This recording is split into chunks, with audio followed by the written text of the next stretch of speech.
What is up, Felsickos? I am Dan Favale coming at you with the one, the only, the certified fantabulous, Mr. Grant Hughes. We are gathered here today to do something that no other NBA podcast in the business is doing, and that is to drop our official 2025-2026 NBA awards ballots. Last podcast, we went over mistakes that were made leading into this season. 0 mistakes will be made during this podcast. Our ballots are perfect, even when they differ. They're somehow 100% correct. Before we dig in and talk a lot about how stupid the 65 game rule is throughout this, Grant, how the heck are you? Well, the first thing I was going to say is that there will almost definitely be mistakes made because we're recording this when several players who are in the running for major awards may or may not hit 65. The margin for error has shrunk to 0 as far as games that they're allowed to miss for some of these guys. We'll hit that as we get to it.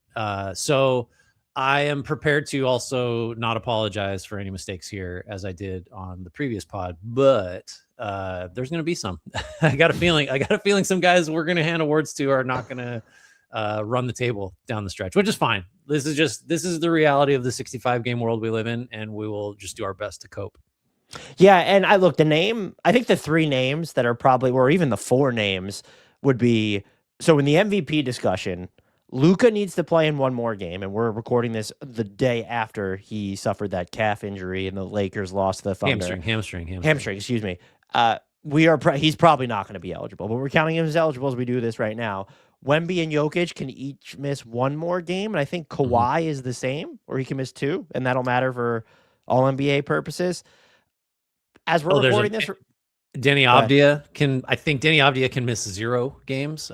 It's 1 or 0, and he may feature in some of these awards. Cade Cunningham and Anthony Edwards have already been disqualified, which is why they're not. But the 65 game rule does not apply to Rookie of the Year, All Rookie, 6th Man of the Year, and Clutch Player of the Year. Only Most Improved Player, Defense Player of the Year, All Defense, MVP, All NBA. We also have, just to keep things interesting, to actually differentiate from other podcasts, we have a bunch of made-up awards categories at the end that we'll go through. So stay tuned for that, or you could skip ahead to the timestamp. But why would you ever skip ahead on the Mega Awards podcast? Do you have any other thoughts, comments, concerns, notes about your approach before we belly flop right into this, sir? I guess just one, in that this feels like a weird year. Just the 65 game part of it is just one aspect, but there's so many usual suspects that we're not talking about: Steph, Jason Tatum, Tyrese Halliburton, Evan Mobley, who was like a pretty consistent presence on some of these lists last year, might get one mention at some point. I don't know. I really honestly can't wait to talk to you about MVP. Do you want to start with MVP? Did you have a plan to go in a different direction? Actually, one more note about the 65 game rule. Tom Haberstroh today published a piece at Yahoo noting that this season's star availability is down from last year, which was 80% of games, and is now down to 60% of games this year. And it just sort of makes you wonder, the NBA keeps saying that the 65 game rule is working, and I don't know that it's working enough. And I think my biggest qualm with it is in the MVP discussion, when it comes to the winner, I really don't think that it would have to be a weird season, or all of the candidates would need to play in under 65 games for someone to win MVP while playing in only 58. But when you get into all NBA, I think is when it's truly annoying. Or even if you want to be able to put Cade Cunningham on the back of your MVP ballot, but can't, I just find that needless. And if you're going to, first of all, doesn't the NBA welcome debate? That's why there's no set criteria. What is most improved player? That's an existential question we ask ourselves every year. MVP has, we don't know what the qualifications are for MVP. We don't know how to define value. Yes, the NBA benefits from the ambiguity of all that. And I take exception to people that say, well, why don't you want the best players to play and to get rid of the 65 game rule? Now, that is not what it's about. And you're not even, I would say 99 of the next 100 MVP races, in at least 99 of them, you're probably not voting for someone who misses more than 20 games in a season. Right. Probably not. I just think any discussion of the rule that moves beyond, it was designed to make sure that the media rights deal was as lucrative as possible. And that the gambling lines could be as accurate as Misses the possible. point. Like it's just that's just what it was for, to pretend that it was designed to get players to play more. I didn't even think that was part of it. They're just like, let's make sure that these media partners have the feeling that the best players are going to play. That's why this rule exists. It's the only reason, it's all we care about. It's like the idea so yeah, that's all. Just that's the point of the rule. We don't need to discuss whether it's incentivizing players to play more or not, because that was never the point. It's just, it was for media rights. We can move on, I think, in discussing it. And we can move on to our MVP ballots. Grant, do you want to take us through your MVP ballot? Yeah. So I ended up with Shai Gilgeous-Alexander winning it. Can we have the discussion now, though? So I have Wemby second. And I told you off air at this time yesterday, I was ready to do it. I was ready to be on the right side of history. I was ready to try to make the arguments that Wembanyama had a case statistically beyond Wembanyama's true case is watching him, and the way he affects a game is now officially different from watching any other player. And I think that includes Jokic, certainly more so than SGA, who's just a very, very, very good version of something we've seen before. The way Wembanyama affects the game now on both ends, because of his gravity around the basket and what defenses have to do to just not allow him to catch the ball close, because he's just dunking those now. It's hard to quantify. Like, if you did want to quantify it, you can say the Spurs net rating is higher when Wemby's on the floor than the Thunder's is with Shai. Most of the catch-alls still like Shai, a little better. I couldn't quite get there statistically, and I wasn't comfortable relying on I just feel it that he's the most valuable player this year. And I also think the fact is he wasn't this in November, not quite, or December. Like, Wembanyama, I think, has improved over the course of the year, where to the point where if he had played all year like he has, let's just say since the All-Star break, or maybe even a little before that, he would have won it for me. I think he's the best player right now today. I think he's better. And I didn't even mention him when we last discussed this. And I was like, well, I think Shai today is better than Jokic. I think Wembanyama is the best player in the world right now. I don't think he's been that all year. So I have to go with Shai. And then, so you want to discuss that before we go rest of the ballot? Because I feel like to me, that was the biggest hang up I had. I wanted to give this to Wemby, and I couldn't quite get there.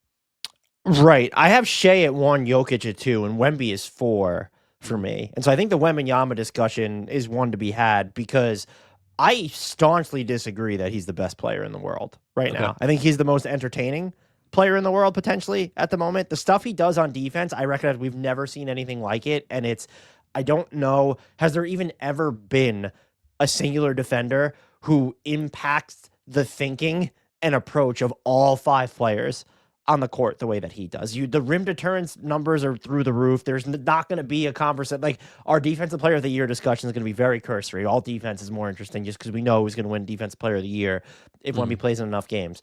For all he's able to do on offense, I don't know how you argue that someone who is not primarily responsible for driving his team's offense is more valuable than I have Luka at 3 as an example. I think defense can bridge that gap to an extent, but if you just look at so true usage is one of my favorite stats, where it factors in not just, it's the number of possessions you're using of your team's offense, but it's not just turnovers and shooting possessions. It's also accounting for assists and potential assists. Shai is 9th in true usage. Jokic is 8th. Luka is 3rd.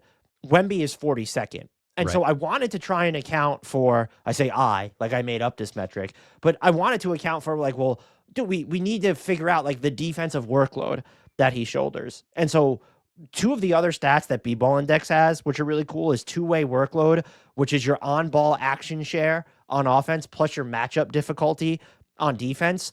Luka is 19th. Jokic is actually 187. Shai is in the top 50. Wemby's around 250th. If you look at two-way usage, which is matchup difficulty plus your true usage on offense, Wemby's outside the 150. Everybody else who's we would consider for MVP is in the top 60. This doesn't, and the other thing I hate about these debates is we end up focusing on what a player is not doing. What I find so compelling about Wemby's case, and you made it at the top, is this is the first time in a while it feels as if we get to focus on look at what this player is doing because he's a new entrant into this mix. So I have him on the top 5 of my MVP ballot, but I don't think what he does on defense is going to offset the gap that I still believe exists between him and Jokic and SGA specifically, but also Luka. Yeah. On like that ability to ferry an entire team. I understand Wemby's gravity. There's been a lot of breakdowns on that, but a lot of his offense, and he might get to a point. We've seen moments he gets to his spots and he just scores. But you're not even looking at the way other teams defend the Spurs. You're not putting your best defender on Victor Wembanyama most of the time, and so I baked that in there too, and that just was part of my logic here. Look, I couldn't get there, so I can't really push back too strongly. I think, you know, I get, so this is why this is an insufficient argument. It's why I couldn't get to Wemby at number 1, despite the fact that he's the best player on the team that's been the best in the league by record and net rating since late November. So like, if you want to get real simple, best player, best team for that, for most of the year, not all of it. Again, that's another reason. I was about to say, yeah, that first month and a half counts. I really do think there is an argument to be made that the numbers aren't catching it. They aren't catching what he's doing, I think, on both ends. And I think intuitively you can sense that on defense. You know, we've spent the year talking about, like, what do we call it when like a guy on a transition breakaway just decides no, because Wembanyama is somewhere in the neighborhood. And that applies to half court possessions too. It's just like, I don't think we've properly quantified his impact on a defense wherever he is on the floor. I think there's also a case to be made about him offensively, kind of along those same lines. I'm not sure we totally get yet what he's doing to impact winning offensively. We can see like 24-ish points a game on 60+ true shooting. He's an all-star offensively if he's a bad defender with numbers like that. But I don't think that we're quite capturing those numbers. It is so, and the sort of upshot of that is the idea that defense is 50% of the game, I do think fell out of favor over the last 10 years or so, when we all, I think, agreed correctly that shot creation is the most important skill a player can have. And so we value these first option offensive players more than the best defenders. Like, it's why Rudy Gobert has never been an MVP consideration, despite being the best defender for a lot of his career. I wonder if Wembanyama's impact on defense is so, you know, far and away, if there's a spectrum, right? It's like he's so far on the end from the rest of the field and from just the rest of the all defense candidates that, like, it's okay if he's the 40th best offensive player because he's number 1 by so much on defense that it's like, well, that's 80%. It's not 50%. He's so good that we just count that as, you know what I mean? There's something happening with him that's different that I don't have a firm grip on, and I don't think we collectively have a firm grip on it. That said, he's not my MVP. I wanted him to be. I couldn't do it just on vibes. He will be my MVP pick preseason next year, no matter what happens. And it's going to be that way for a while.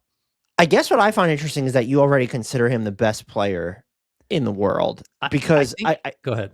Even if I would agree with you that it's tough to I think it's tough to capture what any good defender does on defense, quite frankly, if you're just only looking at numbers.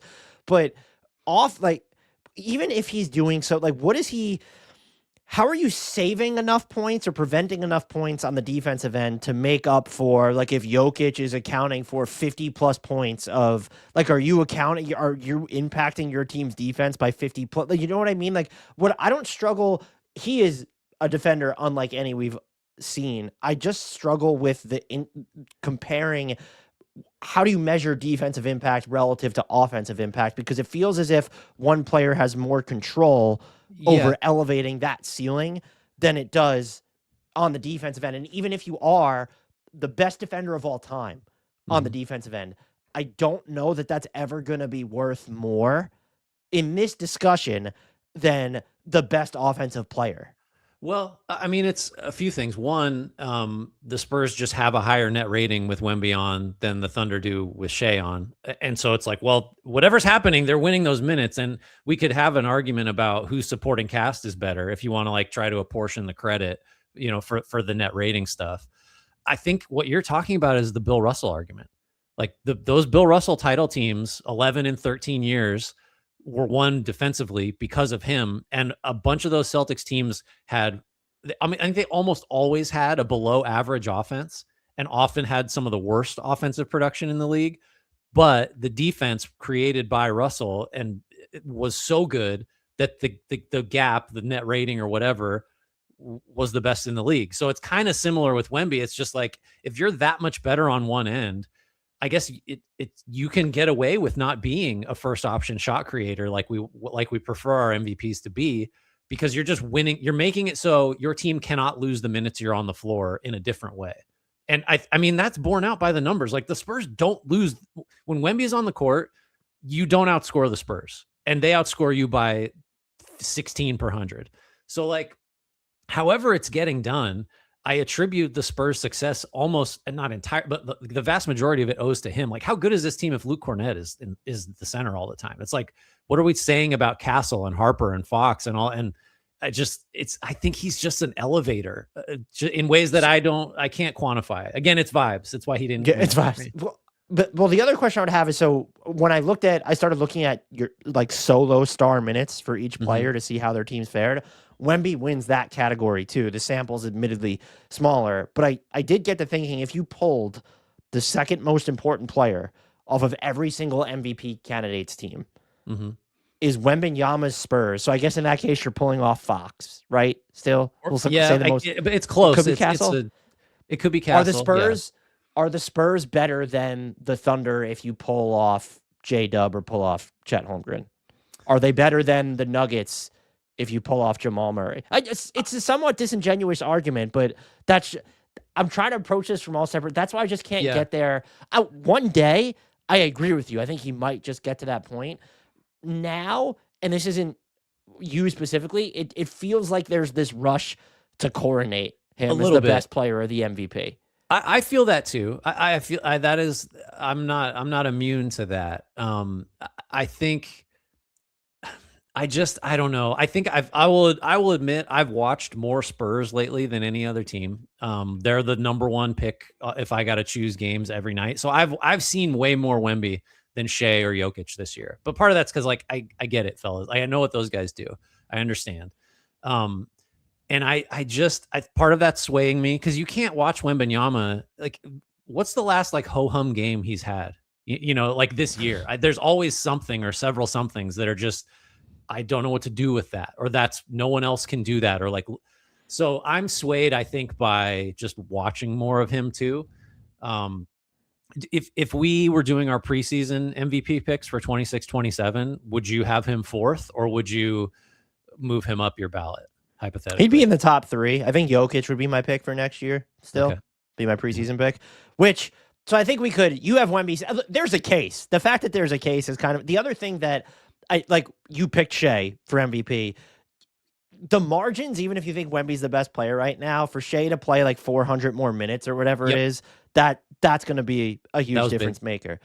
I will say, I think Jokic has people have kind of just written off Jokic as he came back from the left knee injury. His defense sucks. And I'm here to let people know, yes, defensive rebounding counts, which he still ends possessions. That's a huge deal. No, the defense is rough. Like, the way that the Nuggets have been built around, like when Jokic has been on the floor consistently, teams get to the rim actually less, which has a lot to do with how they use him, who's on the court. When you've dealt with absences from Peyton Watson, Aaron Gordon, this version of Jokic, those numbers have flipped a bit. So yeah, the defense has been bad, but here we are again, Grant. And if you go look at the catch-alls for every team supporting cast members, Jokic, this is Jamal Murray's probably going to make All-NBA. And Jokic, once again, has statistically the worst supporting cast in the league. Now, that's not to detract from other people. Like, you can't penalize Shea because his supporting cast is so good. By the way, he's barely had J-Dub, and when he's had J-Dub, it hasn't been caps lock J-Dub. But statistically, I know Aaron Gordon missed a bunch of time. I know Cam Johnson missed a bunch of time. I know Peyton Watson's missed a bunch of time. That's almost sort of the point, is Jokic really does feel as if he is suffering from, I hate it, like voter fatigue here. He's not my MVP, but it's people just like, no, like he slipped a little bit and Jamal Murray's had the best season of his career. it's fine if you think that Shea is better. I think that Shea's been more valuable. But I think that his case is actually way more compelling because you could say it's not Shea's fault or Wemby's fault. Whose supporting cast would you rather have right now, Wemby's or Jokic's? That's tough. I mean, I love the top end guys on Denver. I love Gordon. I love Murray. But after that, give me all the Spurs basically. So I guess ultimately I like the Nuggets top guys. But if you're talking full supporting cast like rotation, I'd rather have the Spurs.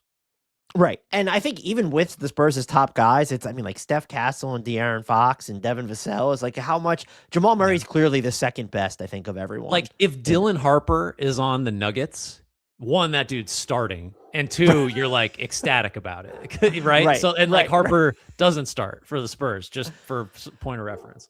And that's not, again, I'm not trying to detract from it. I'm just propping up Jokic here by saying what he's doing is still this is not the best version of him we've ever seen. What he's still doing to the Nuggets to where, yes, the Thunder are better with Shea on the court. The Spurs are way better with Wemby on the court. The Nuggets are plus 11.1 per 100 with Jokic on the court with a 128 offensive rating, which is in the 99th percentile. And that is by far and away the highest offensive rating with anyone on the court. I think, look, the defense matters, but it's not even just the workload he carries on offense, or if you just, I mean, the numbers are, like this is just a reduced version of Jokic. He's going to come out and average 28 points and 11 assists he leads the league in assists and rebounds too. Yeah. Like that's a big deal. 64% on twos, 39% on threes.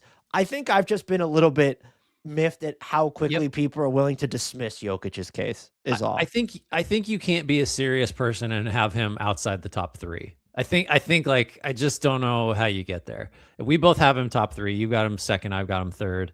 I think just one last thing on Jokic, the voter fatigue is real. Like he's going to average a triple double. He could score 0 points, grab 0 rebounds, and hand out 0 assists for the rest of the season. He would still average a triple double. Insofar as that matters, the leading the league in assists and rebounds to me is like more worthwhile as a stat and just more ridiculous and more reflective of what he does.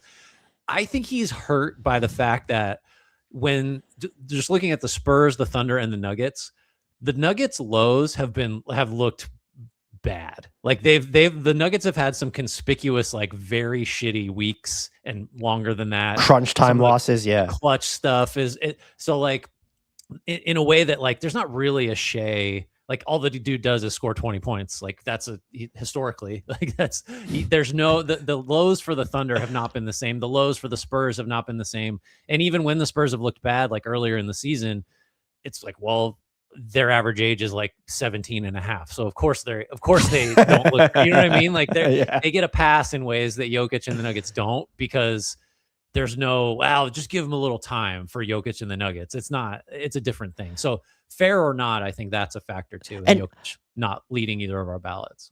Shea suffers it too, by the way. We've talked very little about the player who's actually you could go, if you just want to simplify it, as of right now, I mean, the Spurs could still catch the Thunder, but best player, best team, if you want to go that route, done. I think, he's so important to the offense. You watch the Thunder, it's when he's off the floor, or if he's off the ball, or if teams are like double, triple teaming him, like the Thunder just don't have a lot of counters right now. Chet Holmgren can't hit a three if Shea Gilgeous-Alexander isn't on the court at the moment. And the other thing too is people say, he's an active, I say it too, he's an active participant in all-time great defense. I don't even think that he's like the third or fourth reason why they're great on defense, but he has a real defensive workload in ways that this is positionally like Jokic and Wemby are never going to have. But even if you look at Luka, you'll find that the average usage rate of players that he is guarding is higher than with Shea's. But the reason for that is Luka, I know he was better like for a month or whatever. He's Teams not are still going to go after him defensively. They don't go after Shea Gilgeous-Alexander defensively. And then he does that on top of, he plays, like he can play an important position defensively as a defensive disruptor and playmaker. And I think that part of his game, when you get into who has the heaviest two-way workload in the league, it's some combination. I'm not going to sign, like the data is not going to say Wemby, but Wemby's there. I think Kawhi is there, Cade is there, Jaylen Brown is there for sure. But Shea is right there and might even be just number one because of how heavy. I would argue just anecdotally speaking, I think Jokic and Cade Cunningham are probably the only players that have a case for carrying a heavier offensive workload. You could probably find stats that'll throw Luka in there too, but that's Yeah. more of a functional choice. Whereas with Luka, or whereas with Shea and Jokic, it's more of a necessity. It feels like. I think I just think it's not best two-way player in the game. It's no, this is one of the three best players on offense right now, like who qualify for awards anyway, who is also shouldering a medium-sized workload on the defensive end. That's just not something you get to say about a lot of the megastars. Yeah, I think that's right. I don't know, just to move along. You had Luka third, I had him fourth. Just the numbers are what they are. He had scored 600 points in March. He was just on fire. Now he's hurt and may not be available. He may not qualify. He's not. Let's call a spade a spade. He's not. I don't want to do him the disrespect if we haven't gotten the update as we did this. He's not going to qualify for awards. That's just an injury that late into the season. No. Right. But and so maybe it is the last part to talk about here. You had Kawhi as your fifth place MVP pick. I had Jaylen Brown. And I will concede there is not a statistical case on planet Earth for Jaylen Brown to be this high, right? If you look at like the on-off that's been, talked about all year, the catch-alls hate him, all that stuff. I'm sorry. Like maybe this is me just trying to wrap my head around the Celtics. I just firmly believe that if he doesn't dramatically up his usage and change the types of shots he's taking and change the volume at which he's taking them and always be up for guarding a very difficult assignment, I just don't think any of this happens in Boston. I think we have to credit the coaching and the infrastructure and the types of players they target and the development and the tactics and all that stuff. Like this didn't happen just because Jaylen Brown had the best year of his career.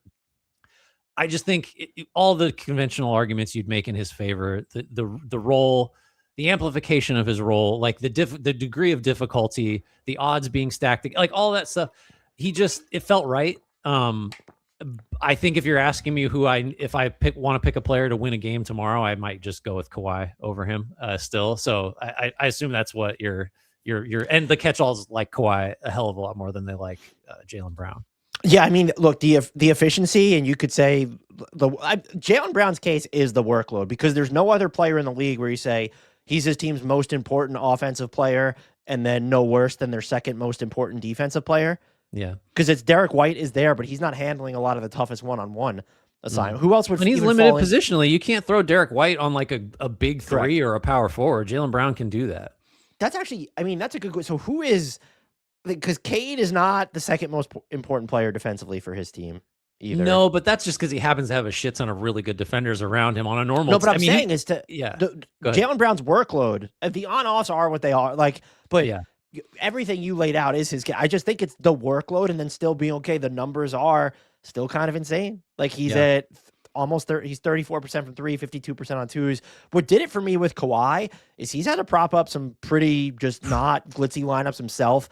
28 points in a little bit less. Like his per 36 minute scoring average is higher than Jaylen Brown's. He's at Quaylen 31.4 versus 30.1 for Jaylen Brown. Efficiency is just insane. 38.5% from three, 57% on twos, the vast majority of which just go unassisted. He's the better. Is he the better playmaker than Jaylen Brown at this point? Jaylen Brown averages more assists, but I trust Kawhi more to make the right decision with the ball, if that's a fair way to say it. And I think that he's still like peak Kawhi on defense is like Jaylen Brown. I think it's close, but Kawhi has been the more efficient, the more dominant offensive player to me. You've had some turnover with his team, and he's had to prop up some pretty tough lineups himself. Honestly, and maybe I'm just flabbergasted that he's even as of right now still eligible to like be on the awards ballot. Right. So there's that element to it too. Yeah, you want to get it in there while you can because it's like, oh, he made it. What are the odds? I do think there's a funny parallel between these two guys, which is, I mean, one of them was sort of exterior expectations with respect to the Celtics, and one was like pretty clearly in-house.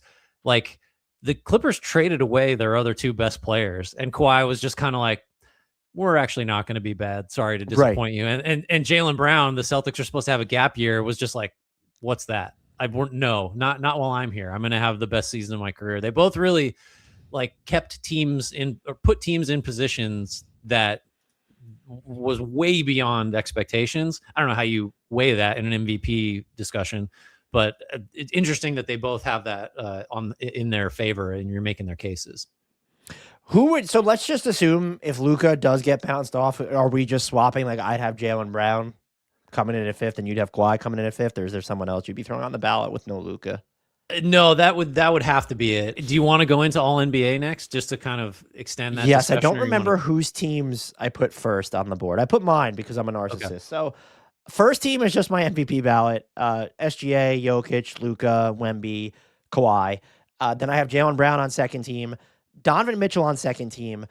I think that's the 7 locks as of right now for me, where it's okay, these 7 spot, like these players are no worse than all NBA second team. And then everything else thereafter just gets kind of wild. So I have on my second team Tyrese Maxey, Jalen Brunson, and Kevin Durant. I'm going to be honest with you, Grant. I don't feel great about the Kevin Durant pick, but I don't know how you look at someone who's just out here averaging 25 plus points on historical efficiency again, and the Rockets offense gets by. If Şengün's off the court, it's still good with Durant. If Amin Thompson's off the court, it's still good with Durant. No Reed Shepherd, it's still good with Durant. Maybe I'm just tainted by the vibes. Something feels rotten wherever he goes at this point, and then the crunch time experience for Houston's been rough. The dude can still ball. I have Chet, third team. Jalen Duren's is a lock for me, third team. Jalen Johnson as well. Jamal Murray's third team. And I have Devin Booker. My toughest cut was Scotty Barnes. I've loved Scotty Barnes this season.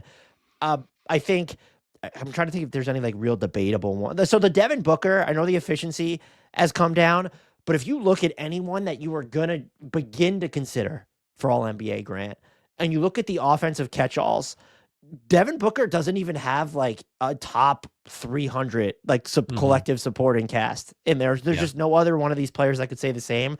The fact that their offense is in basically the 70th percentile when Booker's on the court, and I still think he's one of the game's more underrated passer. He's probably the most just what Jalen Duren has done offensively this year. He's gotten better on the perimeter defensively, but his efficiency with Cade Cunningham off the floor has spiked this year. And so that's a huge deal for him. And then Jalen Johnson, just offensive engine in Atlanta before Trae Young left and after Trae Young left. Some weird half-court stuff, but he's just been great offensively. This is the year Murray makes an all-NBA team, right? The shot making's been insane. The minutes without Jokic are still rough, but surprise, surprise. I came closest to putting Chet on second team as I'm just rambling here about my choices. I'd like to see more from him offensively still. Yeah, I think I have basically we flip-flop Kawhi and Jaylen Brown for my team on second team. I have Kawhi as second teamer. Obviously Donovan Mitchell. I think obviously Jalen Brunson. And then the two differences I have are Chet and Jalen Johnson made my second team. I would just like to point out that if we could include Cade, Steph, Tatum, Halliburton, Ant, that's 5 more guys that I think would be no worse than second team. And so that makes me feel better about getting past those top 7 guys that you talked about and being like, I don't know, dude, there's 25 players that could take these last 8 spots between the end of second team and the beginning of third team. So that gave me a little comfort because the rest of this is hard. We're mostly similar. So I also had Murray on my third team. I had Maxey third instead of second, like you did. I had Durant third again because of all the he leaves it worse than he found it. That knocked him down to third for me. And then I did have Barnes third, and Bam Adebayo was my final third teamer. We've both got like some honorable mentions that I think there's a great case for every single one of them, making it over a third team guy and maybe even some back end second teamers. But again, that's because there are literally 5 no worse than second teamers that are not able to be considered for this award. Yeah. Who was your toughest cut? Leave off. Mine was Scotty Barnes. Who was yours? I mean, it might have been Denny Avdia, but he's someone that might not make it. I think he has to play every game as of the date of this recording. Ever since his injury, what was it, the back or whatever? Yeah, he's had a back all year.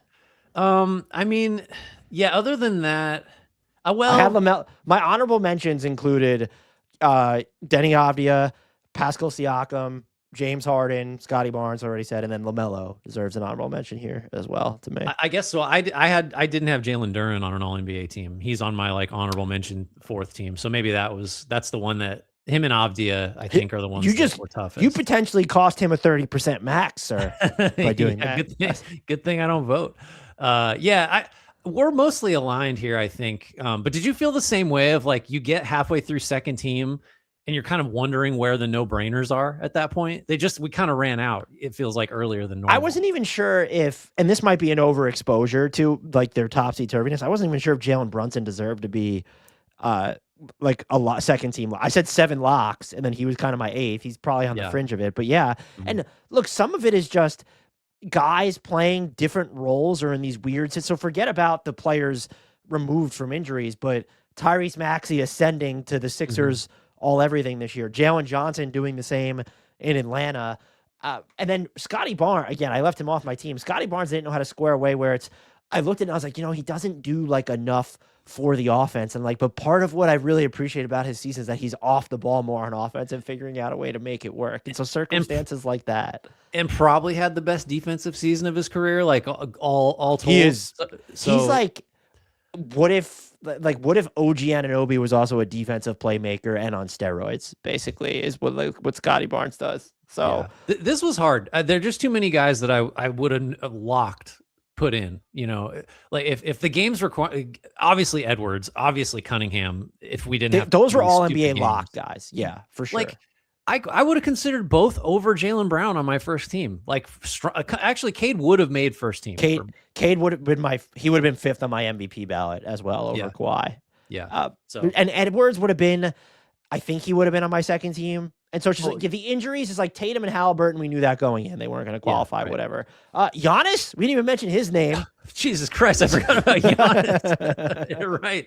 Yeah, he might have been a consideration if he'd stayed healthy. Like he would have been first team. First team would be done. And so then you're talking Ant, Kate. Well, that would have been interesting. If Giannis gets to 65 games with his numbers, does he displace Cade from first team? Actually, that would have been one of the cool, and maybe this is just how each season works out as you can't get it, but if Cade, Anthony Edwards, and Giannis had all qualified, that would have made for just a really fun, like, all NBA debate for the first 2 teams, right? Yeah. I mean, Giannis, who knows? The Bucks probably would have sucked anyway, but Giannis, if his numbers had held up over a full season, he's on the MVP ballot too. By the way, they were plus 9 points per 100 possessions with Giannis on the floor. Yeah. That's Maybe they you wouldn't wanna have talk sucked. about a carry job. I know Ryan Rollins has been good, but my God. Yeah. All right. What's next? Where are we going? You want to take us through defensive player of the year? Yeah, this slightly less debate, I feel like, across the board here. We also have the same ballot. Wemby won with a bullet. It's not close for me. It's not a conversation. There's no discussion. He's the best defensive player I've ever Well, hold seen. on. Does he lead the league in rebounds? Right. Or is that What's his defensive? He's the best defender I've ever seen. That's hyperbolic. It's recency bias. Like, cause I've seen Hakeem Olajuwon play basketball. I remember that. But David Robinson, I've seen Tim Duncan, I've seen Kevin Garnett, never seen anybody do what Wemby does. And eventually we're going to figure out how to quantify it appropriately. Rudy Gobert second, he's back to like the defense is just great when he plays. And it's basically because of him. And then Chet's a pretty easy third for me. I'd be curious if you had anybody really challenging for the top 3 here. Chet, like the rebounding, not great. He can be pushed around. He's not physically as strong as Gobert. He doesn't have Wemby's length that it offsets a similar kind of strength issue. I would argue Wemby's probably harder to move though than Chet even now, just with physicality. But Chet just as a rover, as a guy that you can't attack as a guard on a switch, he's a pretty clear third to me. That's the big stuff for me. And then the ability to contest those jumpers, but also get back and still contest at the rim. He actually leads the league in like the impact on opponent shot quality. So no team's overall shot quality declines by more with Chet, like than having Chet on the floor, which is pretty. I think that it's weird that it's not Wemby, but when you look, it does feel like Chet is more in those isolation perimeter situations. Yeah. So I think that would make sense if you dig into it. I do think some people, if I did consider Scotty Barnes here, like to be in the top 3, but I think some people will be surprised. I haven't seen like too many Rudy Gobert top 2 defense. I don't even know if I've seen him on a lot of top 3. You said it though. It's not just that the defense is good, when he's on. Jaden McDaniel's been really good defensively this year. Mhm. That's like really about it for the Yeah. Wolves. The other thing is that the entire defense is still designed to like, no, I dare you to go in to Rudy Gobert. And Yep. when you look at where Chet leads the league in the influence in opponent shot quality, in opponent expected shot performance, this is the entire floor. Nobody has a bigger swing than Rudy Gobert there. And that's, what aligns. The rim frequency is down a lot, not as much as Wemby, but who is when Rudy Right. Gobert's on the court. You toggle, take Jaden McDaniels off. You know who still has an elite defense if Rudy Gobert's on the court? The Wolves. Doesn't matter if it's Nas or if it's Julius Randle next to him. And by the way, neither of those guys, especially Julius Randle, for like 2/3 of this season, if you were to make a rotation player who doesn't appear entirely checked in on the defensive end, like all NBA team, Julius Randle's making first team there. Like the amount that Rudy Gobert has to shoulder, and I think I might have said this in a podcast a couple months ago, you can kind of see it in certain lineups with the Wolves. If they forget or defend like Rudy Gobert is still behind them and he's not because he's off the court, it's a disaster. And even the other night, what game was it where Chris Finch went to the Nas Reed, Julius Randle look? And it's, in theory, it's like, offensive dynamism. I think it was the game that Ant missed. So I say the other night, it was Thursday night. Or was it? Whatever night it was while I was watching that game. I don't want to see it. And like Rudy Gobert, how many defensive players of the year deep already? And we're still saying this? 4. Yeah. That's kind of insane. I mean, I think too, I was just looking down the rest of our ballots. You have on your third team one guy that you would describe this way, but there's not another conventional like throwback, just rim protecting center on anywhere on our defensive player of the year or all defense ballots. He's like the last of this type, it feels like, because everybody else, it doesn't matter how tall you are or how great a shot blocker you are, like you got to be able to move. And like he has always been better in isolation on the perimeter than he's gotten credit for, because there's highlight packages of him getting cooked by Steph and Luka and whatever, but like he's good at that. It's just that he's the last. I mean, I'm trying to think of who else even there is in the league that plays the defensive center position like him. Well, I think he's going to be on your third team, right? Yeah, there is one. I came very close, but after consulting with people who have watched more of him than I have, they told me that would be a little bit of a rush to coordinate. Okay. So he came very close to making one of my all defense teams, though. So let's jump to the all defense then. Yeah, is that our next move? Yeah. So I split these up. Ours will be, since there's only 2 of them, they'll both be on the screen at the same time. So my first team is my all defense is my defensive player of the year ballot. So Wemby, Rudy Gobert, Chet. I have Scotty Barnes first team, and then Asar Thompson, who's a certified maniac on the defense. Like you want some, it's the defensive playmaking.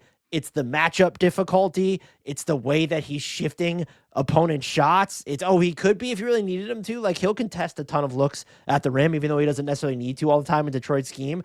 And he creates, like, nobody forces just turnovers more. Like, just outright forces turnovers and retains possession more than he does in the league. He's been fantastic, and he probably has a case as the best one-on-one defender in the NBA right now. His brother also has a case. There are other guys to throw in there, but he has a real case, and he's the only. I know he's more of a football. Like Scotty Barnes plays. He still does a ton of the one-on-one stuff. I love Scotty Barnes' defense this season has been nuts. But who's on your first team? So I had Asar, all the same reasons.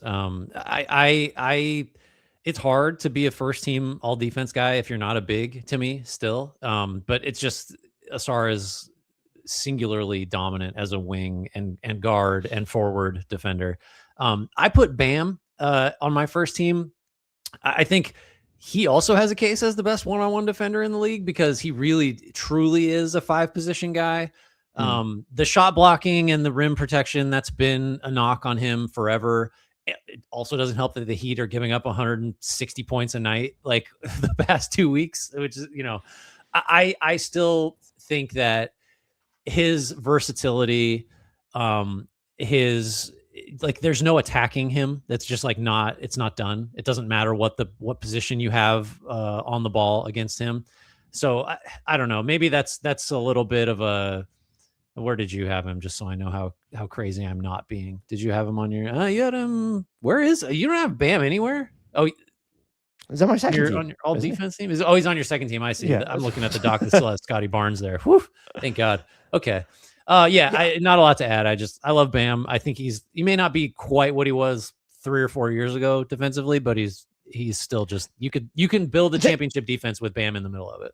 the thing that sold me on Asar over Bam is, and this is a stupid, like he is for the position and role that he plays, being second in defensive estimated plus minus is absurd. Pretty Where it's wild. just like that's wild. But again, he just does so many other things. You want to take us through your second team? Yeah. So I had Scotty Barnes leading off my second team, and then I wanted to. Evan Mobley is on it. I feel like he has been. I would say the word disappointment is probably coming up first in discussing him and his progress this season based on last year. The pendulum, classic Hardwood Knocks statement. The pendulum has swung a little too far towards the negative on Evan Mobley. I think he's still one of the 10 best defenders in the league. That might even sell him short. And props But up a then, good defense, whether he's playing the 4 or the 5. right, right. You also don't attack him in space. That's kind of going to need to be a fact for the rest of this ballot if you're a big guy, other than Gobert and your to be named later third teamer, Derek White, Amen Thompson, OG Anunoby.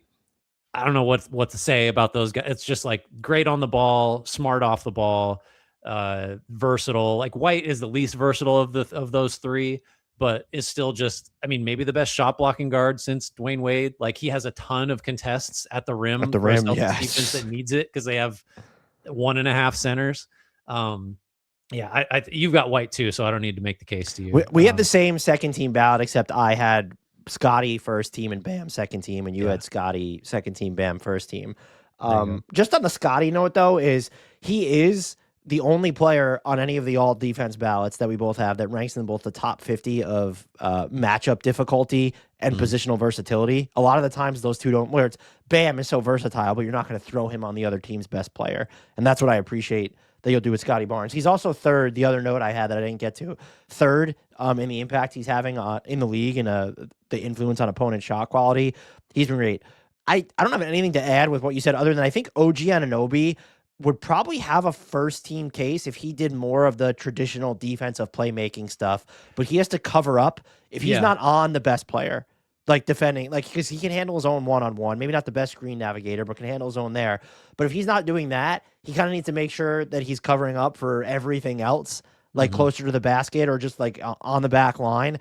And he just doesn't have the, I don't want to call it a luxury, but it's like, because even Scotty Barnes doesn't always have that luxury, but he's still able to like make those defensive disrupting plays, have those counting stats, those stocks. That's not really OG Anunoby's game, but he's been, and by the way, the Knicks have been, I think if you're looking at them to be a championship contender, you could argue that no, it's a disaster, but they're not the defensive turnstile that they're often made out to be. It's like they should be based on the guys at their point of attack that they often have involved in the, like you know, we praised Gobert for like, you gotta deal with making up for Julius Randle and Naz Reid, and like DiVincenzo's pretty overrated on the ball, and Edwards' effort comes and goes. Like making up for Jalen Brunson and Cat and Bridges, who mostly is good, but I don't know.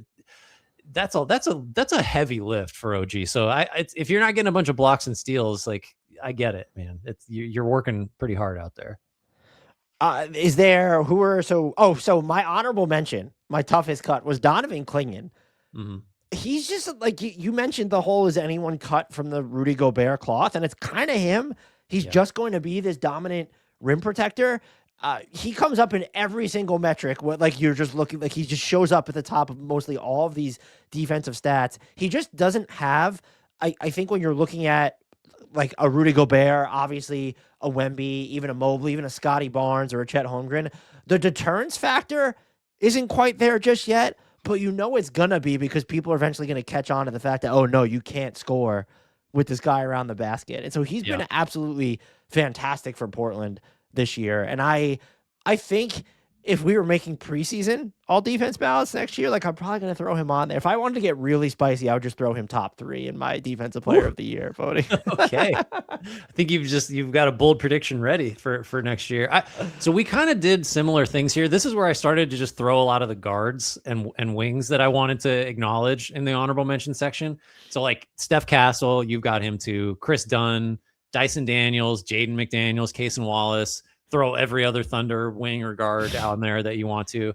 Um, Great at what they do. I think it's fairly well established now that the impact overall of as good as someone like Chris Dunn is at what he does, it's real hard to argue that that's even in the same category as what like Gobert does to like for your You need global defensive performance. you need to either be Derek White or like Chris Dunn would have to play like 40 minutes a game probably to Right. approximate There's the that impact of aspect a too. Yeah. Gobert. It had Alex Caruso played enough games to qualify. It's the minutes for him too. It's just you've got to hit some kind of threshold to offset the just greater value of a big against the small. I did want to ask you though, when you're looking at this from like moving away from the bigs a little bit, when you're looking at the perimeter guys, what do you value more? Is it the on-ball defense or what someone like a Derek White does? I would say that what someone like a Derek White does is probably objectively more valuable. But I guess there's no one criteria. I'm like event creation, like who's tipping passes, who's getting steals, just the aesthetics of like you can't dribble against this guy without taking on a high degree of risk. I think that's true for Dunn in particular, Wallace, Castle, McDan, all these guys. So it's not. I think you can get suckered a little bit if you're just looking at like people used to think Colin Sexton was a good defender because he was very intense on the ball, and he just smacking never was. The floor. That's how you get all so defense votes is smack. You can't look at that. There's got to be some White. I think you're right to point out that White's a little different than all these other guards we're talking about because they're maybe more disruptive, more athletic, there's more like wow moments that pop. But like Castle's not doing the super savvy, oh, he's the low man and he's suddenly a great rim protector, or like he's in the right spot suddenly all the time. Like that's a different type of that's really what approximates more of what like a great big guy can do, is just like putting out fires all over the place. It's really hard for a guard to do that, and White stands out. It's even hard for a wing to. I don't know what you consider Scotty and Asar Thompson, but they're like the wings that can kind of do that too. Mm-hmm. Mm-hmm. So yeah, I mean the Thompsons are like their own thing. I don't know what, it's just their athleticism is hard to sort of quantify. But yeah, if you're a true I've got like I don't know, Wallace can guard up a little bit, but like Dunn is a point guard defender really, like maybe some twos, but like and Castle can move a little. Yeah, they're really. I guess maybe the true takeaway is if you only guard point guards, like you're not that impactful of a defender. Yeah. Because it's even just like you run into the problem where I think like if a Jalen Suggs had qualified, I think he probably does enough, but it's like on the margins there then. Mm-hmm. You want to take us through what are we on to? What are we up to? Rookie of the year. All right. The hive mind struck on this one, but like this is the correct order. I feel like unless you're living in Dallas, I guess. So rookie of the year, number 1, Concanipple for me. One of the best, just the best rookie shooting season we've seen, and one of the best shooting seasons, full stop. Pretty cool that it happened in his first year as a professional basketball player. Cooper Flag, number 2. I don't know what this would have looked like if he'd been just better positioned to. Well, do you know where it feels like the biggest does well difference came is he seemed more polished on the offensive end, where it's just like the handle looks better than people may. I don't watch a ton of college or that, but with defensively, I've seen people harp like, oh, the defensive playmaking or event creation, like you called it, wasn't as high end as it was supposed to be. It's like, well, look who he's playing alongside in the defensive role they have him playing. Like that's not the role that he's been in for most of the season. So I do wonder if, I think a lot of people would say, well, what if he didn't start the season having to run point guard or having to be so important on offense? And I kind of come away thinking, like, what if he was just allowed to always be in the defensive role that he was born to be in? Or, I mean, split the difference. What if he's just put in a sensible role where you can do some of the offensive stuff that we didn't really know you had, and you can flash a little bit of that, but you're not so overburdened, especially at the beginning of the year, with playmaking and bringing the ball up the floor and having to generate offense that like you can still make the defensive impact that everybody expected. That you should he be in the Scotty Barnes role? Like, would Scotty Barnes' role at both ends this year be the? I don't know. I don't. Okay. I mean, I think it's a positive that he was really stressed beyond any reasonable limit offensively, and I mean, you can't say he objectively excelled, but certainly relative to expectations, he was so much better at doing stuff that he was not like projected to be asked to do or expected to be good at. Mm-hmm. I think that's just a win, because I don't think he like I don't think suddenly the all the defensive stuff and all the intangible stuff is just like not there. I think it's just you only have so much energy, right? Like you can't ask him to do everything on both ends. So I think it's a good thing. I do just wonder, would he have won Rookie of the Year? Knipple has this exact same year, but Flag is just like Knipple's in an optimal role for what he does. He's next to LaMelo Ball in an offense that has enough threats around where he's not overburdened. I think he exceeded expectations as a playmaker too. Certainly, Knipple exceeded expectations at everything. But I wonder if Flag had a similarly like favorable setup if he would have won it anyway. I think it's possible, but this year by Knipple is just like it's insane. Yeah, and he's been a better, like it's a better screener, like a better self-starter. And like Cooper Flag, most of his shots at the rim are going unassisted, and he's actually been pretty efficient on his self-created shots. Knipple's been more efficient and creates more shots at more levels for himself, even though that's not the crux of his game. Like to be able to do that, and I think he's probably been better. To like I just underestimated. Oh, he's 6'7". That's a dude that's just not going to be readily attacked. So I've been pleasantly surprised with that. VJ Edgecombe is just he has, I don't know what it is, but he has it, and it's I like flying in transition is fun. I appreciate a guard who could be a lob threat as well. Just the fearlessness with getting off 3-pointers, and I think he's done a good job. He's been one of the least efficient self-creators in the league, but I think he's done a good job toggling between all these different lineups that Philly has thrown out, where it's, oh, you're either complimenting Tyrese Maxey, oh, you're slowing things down a little bit with Joel Embiid in the fold. He's just found ways to fit or fill in gaps, or depending on what role the Sixers need from him. And the other thing that's just kind of, it's not insane, but one of the theories I had posed, I think I had asked Caitlin Cooper or Samson Folk about this, is whether rookies are just getting better defensively than they used to be. He's been good defensively, which is he's not super huge. He's not even super strong yet. So for him to be there, it's actually, and to not have, it's not like Philly has elite talent around him. Joel Embiid, one, doesn't play as much, and two, isn't the Joel Embiid of yore at this point. This feels, I think some people will make a case for Flag over Knipple. I don't know. Like, this has to be the 3. I don't think I could even make a case for Dylan Harper to come in over Edgecombe, even if you think Dylan Harper will be the better pro. I agree. I think that's the other weird thing about this is I still think Flag will be the better pro than Knipple. Although this is an interesting one because this is a bad comparison, but it's a little bit like the J-Dub versus Paolo thing. It's bad, but hear me out. So like, I think Knipple is just locked in as he's going to be great at the role that he has. I don't feel like they're ever going to get to a point where Knipple is like your top offensive threat or your top defender. So, and I think Flag just is going to be that probably. Right. So like his role is way harder to excel at, but I think there's a chance he will. Whereas I'm dead certain Knipple will excel at the role he's in. So it's like, which do you value more? I think probably it's pretty clearly Flag to me. But to your point on Edgecombe, there's no other rookie that played a major role / starting role for a halfway decent team.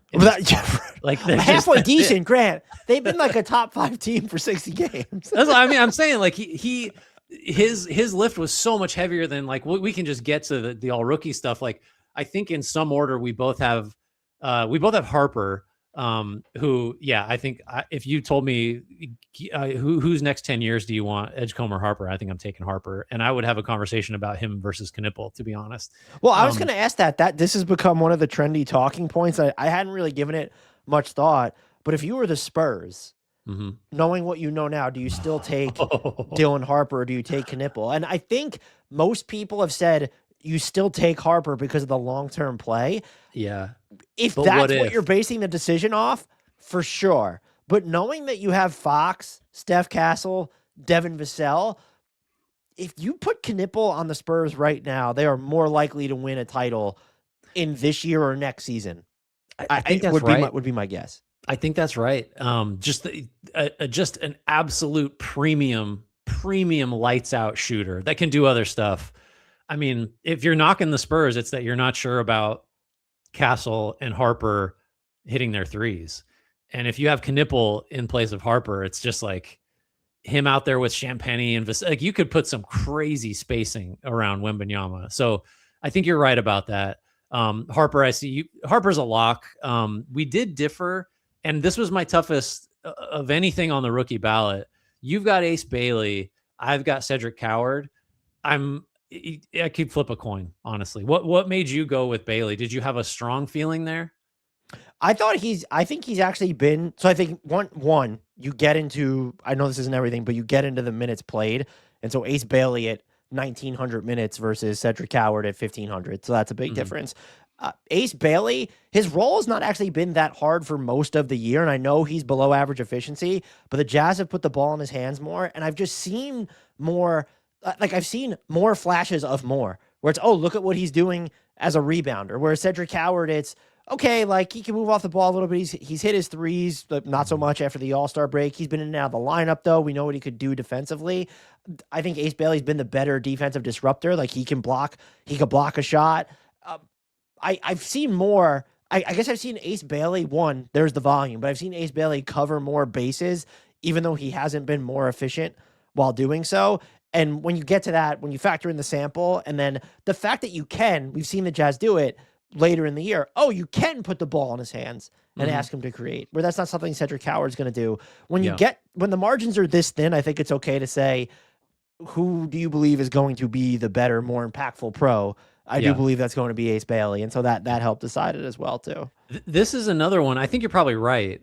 It's the same argument though. Like Bailey, I think Coward has so many ways to succeed, but I don't think Coward's ever going to be more than your second or third best player. Whereas Bailey, you can squint and be like, that's a number 2 option at worst. And he maybe gets so good that he's actually going to run a lot of offense for you. Coward, I don't see getting there. So Coward, I don't know. I just trust the player type a little more. And I'm not totally sure what Bailey's player type is yet. Which you could make the case, because if you start looking at the Jazz next season, we're running into like a lower end Knipple or Harper for the Spurs debate. Right. Coward might be the better fit for Utah next year, because the things he does defensively, when you look at who he's expected to play with, when it's going to be Lowry, Jaren Jackson Jr., Kessler, Keontae George, I don't know if you want Ace Bailey shouldering that workload defensively. On the flip side, though, you do seem like in that lineup with those 4, okay, Keontae George has the ball. You probably want someone else, especially if he's going to be your de facto 2, who could do more with the ball in his hands, like not just having Lowry or Jaren Jackson Jr. That to me has already been Ace Bailey. And also, I keep coming back to, this isn't necessarily fair to Cedric Coward, but Ace Bailey checking so many boxes where I thought that he was going to go into Utah, his on-ball share was going to be through the roof. Right. And it was just, no, like he did for 3/4 of the season, like he was subsisting on all the ancillary things. And again, not the most efficient player, but his ability to do that, I was just like, I didn't expect him to check so many of those boxes. And so that's probably coloring my view too. Yeah. I do wonder too. I think ending up in Utah was a better result for him than Washington, which just seems like where he wanted to go. Right. So like, I wonder what Bailey's season would have looked like in Washington, where I think he would have, I don't know. That might be an interesting sliding doors moment. Do you want to get to the second team here? Obviously you've got Coward. I've got Bailey. Second team. Other than that, I think. Oh no, we don't. We do have one other difference. So I went with. Do we have 2? I'll have to fix something in post, but I have Chet Holmgren on my all-rookie team. How old do you think Chet Holmgren is? This was honestly one of, I think, just an all-time great rookie. Who's the last rookie that just finished top 2 in defensive player of the year? Pretty impressive. Yeah. So I'll go through mine. I got Colin Murray Boyles, Derek Queen, Maxime Reynaud, and I got Yegor Jomin as my 5th. Not an easy inclusion there. The others were like, I mean, this is not a great second team crop. I'll just say I don't love a whole lot of it. But you had Sion James instead of Jomin, which I get. I guess Jomin, I may be pricing in a little more. Like he's someone that if he hits, I think has a more valuable role than James, who's for sure a really rugged, good defender that seems to be able to shoot and can dribble a little bit. Jomin, I think Jomin's going to shoot it great. I don't know about anything else, and like the connective passing, but he did enough from deep to me to at least like I'm still interested. I'm still would like to be in the Yegor Jomin business upside wise, where James is like a solid, more known commodity. Not that that makes him the wrong pick. I just kind of went the other way. Yeah, I think having close to what's going to be a 500-minute difference was a big deal for me, but his defensive, like the workload he shoulders on defense is through the roof. He's hit enough of his threes for me, and you could say, all right, he doesn't dribble, and like Yegor Joman is the better passer, but I think he'll get to a point where defenses respect his jump shot so much that he will be able to make stuff happen on his drives. That was not happening this year, even when he had some more open space on his drives. And so I went with like kind of the more bankable. He played more, contributed to a winning team. He was on a team that didn't just throw it away from day one. Right. That helps. I thought about Ryan Kalkbrenner here was starting for Charlotte a lot of the time this year. I actually had Drake Powell on my longer list as well. As a Brooklyn guy, Joman was of course on there as well. We can't forget about Chet Holmgren either. Will Riley, Will Richard, Muhammad Diawara, Hugo Gonzalez was really good this year. Jeremiah Fears was kind of a tough cut.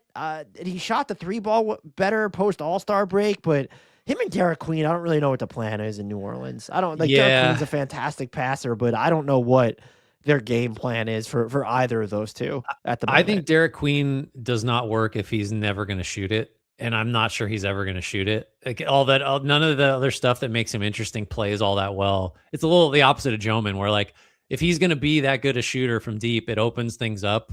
You don't have to be like Klay Thompson was not a good driver, but the way that he had to be guarded, like he could get past his guy pretty easily a lot of the time. I mean, even Tyrese Halliburton, I think the threat of his three doesn't have elite quickness. That helps. Like Queen's a different position, but if he's not a threat to make shots and you can just ignore him, like how does any of this work? So and he's on my second team, but I have more reservations about his long-term future than I do about Fears, actually. And all anyone talks about is how small guards are dead. And I still am a little higher on Fears' long-term outlook than I am on Queen's. Where are you at with Maxime Reynaud long-term? I feel like there is literally no way to know if anything he did matters this season. I would say big picture, offense first centers, not a great player type to be. I'm not convinced that he's going to be part of a good defense ever. I could be wrong. That's the thing. It's like the environment in Sacramento this year was the coach, like maybe probably the worst coach in the league, just terrible supporting talent. Guys, I don't know what to do with him. The numbers kind of are undeniable, I guess, insofar as numbers can be undeniable for. I mean, 60% on twos when you're like one of the least physical bigs when it comes to like he's just going to get up a floater or a hook shot rather than try to. He has real talent, right? We agree on that. I don't know how to project any of it.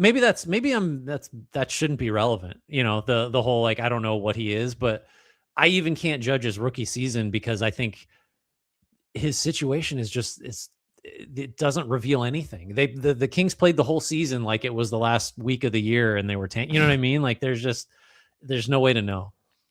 I think Colin Murray-Boyles is going to get left off a lot of all rookie teams because of the minutes, but I think he hit more of his threes than you would have thought while dealing with a hand injury, and he was borderline like part of a dominant defensive front court with Scotty Barnes when those two were on the floor together. So he was actually an auto inclusion for me, but I think that because what did he end up with minutes played this year since he's done for the season, right? He's at 1,100, 1,150. That was more than I thought he'd be at. That's enough for me.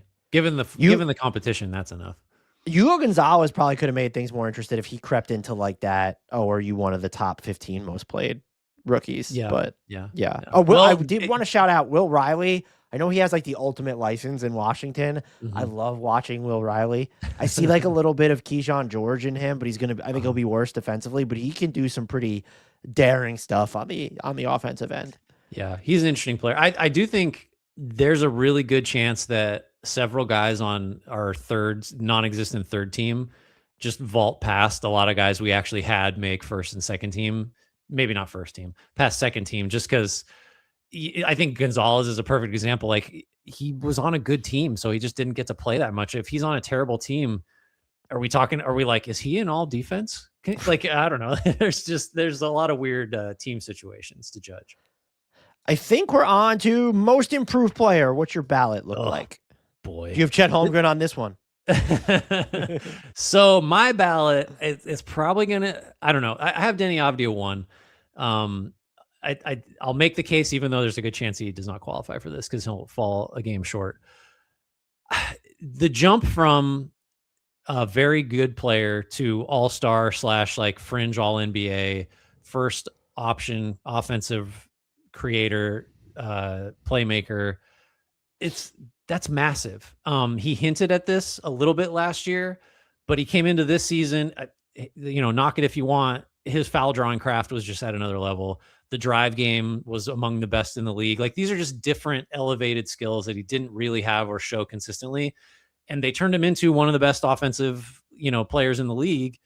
And he didn't have any shooting help around him for the vast majority of the year. I just think I get it if you think, because I did this with Jalen Johnson a little bit. If you thought like he kind of did this last year towards the end, so is this really an improvement? I'm receptive to that. I just think the jump he made is massive. I have Alexander Walker second, who similar leap. I actually had a couple numbers here that were like I actually like had to chuckle when I put them together. Hold on, let me find him while I vamp. I don't know, maybe I'll find him while you're talking later. But Alexander Walker went from like a good reserve to a high-end starter that contributes on both ends. And then Jalen Duren, like damn near doubled his scoring average. He's my third, and figured out how to score by himself by driving the basketball, which he could not do before. I don't think you can have a ballot without Jalen Duren on it, but he didn't win either of ours. So you have one guy different than me, which again I respect.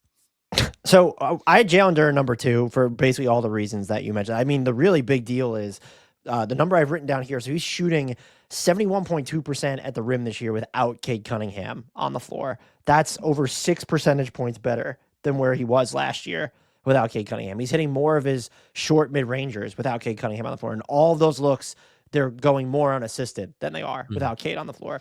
Some of the offense is actually, like, the lineups have been fine. 84th percentile when Duren plays without Cade. Now, the half court is pretty inefficient, but to even be able to be part of that, to where you're going to end possessions or help your team get out in transition or be a big that can run the floor, that matters. I have Nah winning it. You mentioned it. He goes from like a very good player to a high-level starter. When you start to look at the change in his usage, more unassisted buckets. He was top 6 in unassisted rim attempts per 75 possessions. He's drawing more fouls. The two things that stood out to me is, so year over year, true usage change. So again, we're factoring in scoring possessions plus playmaking. Top 15 in true usage change. He was also 8th, Grant, in the increase of the opponent matchup difficulty guarding him. I like that. That's great stat. Insane. So the defense just took him much more seriously than it used to. Plus he started, so he was seeing first unit defenders too. So yeah, I think that accounts for a lot of it too. But like 8th in the entire league as a kind of a jump. And then the other thing was the Hawks offense is still sort of imperfect. I'm at a point where I trust their defense more than their offense just because they have to get too creative in the half court. 70th percentile when he played without Trey or Jalen Johnson. So when either like both those guys off the floor, you're still in the 70th percentile. I don't want to like dig the knife deeper here, but what are we saying about the Timberwolves right now if they don't?